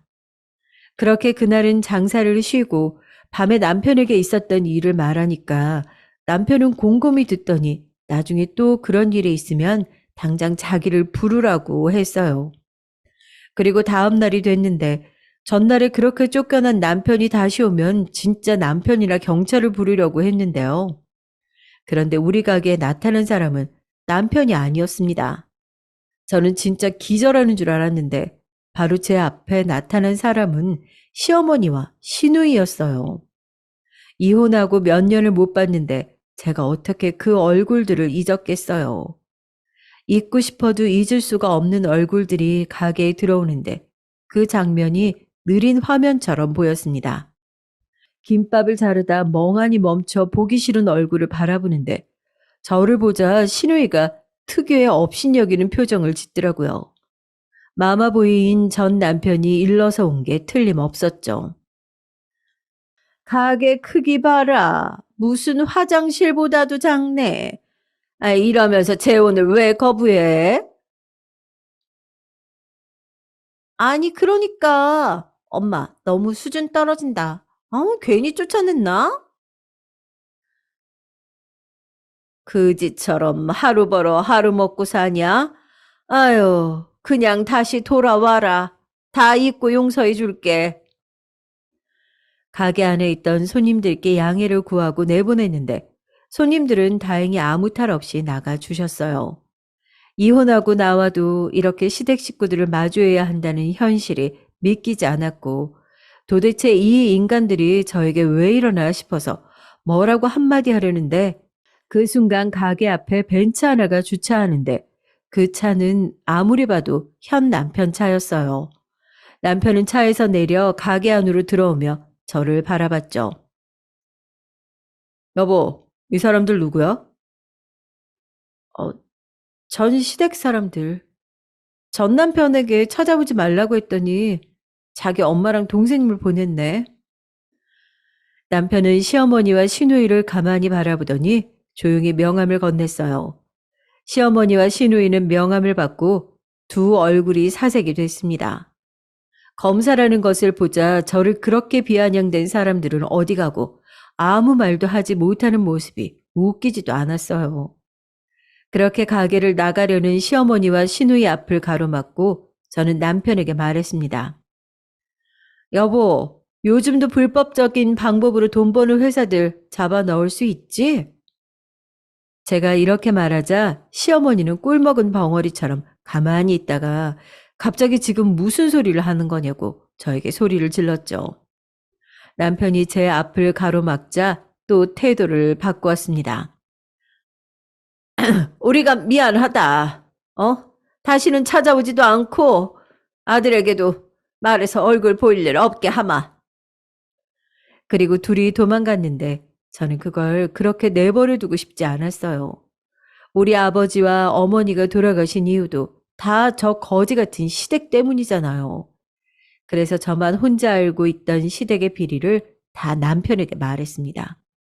남편은 자기가 알아서 하겠다고 저에게 이제 더 신경 쓰지 않아도 된다고 했는데 나중에 얘기를 들어보니 시댁의 회사는 책임을 피할 수 없다고 했어요. 솔직히 저만 찾아오지 않거나 비아냥거리지 않았으면 그냥 눈 감아주려고 했는데 괘씸해서 가만둘 수가 없었습니다.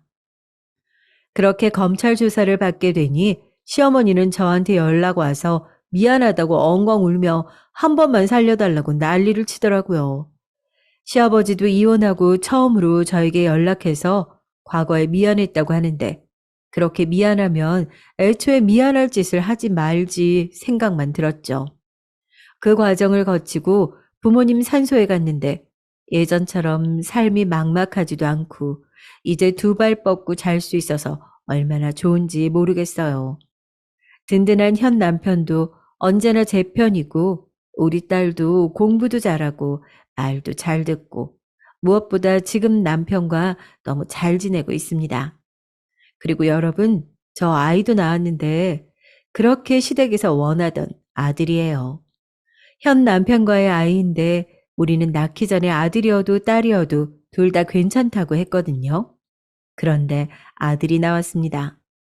아들을 보니까 저에게 그렇게 아들을 낳으라고 했던 전 시댁 식구들이 생각나더라고요.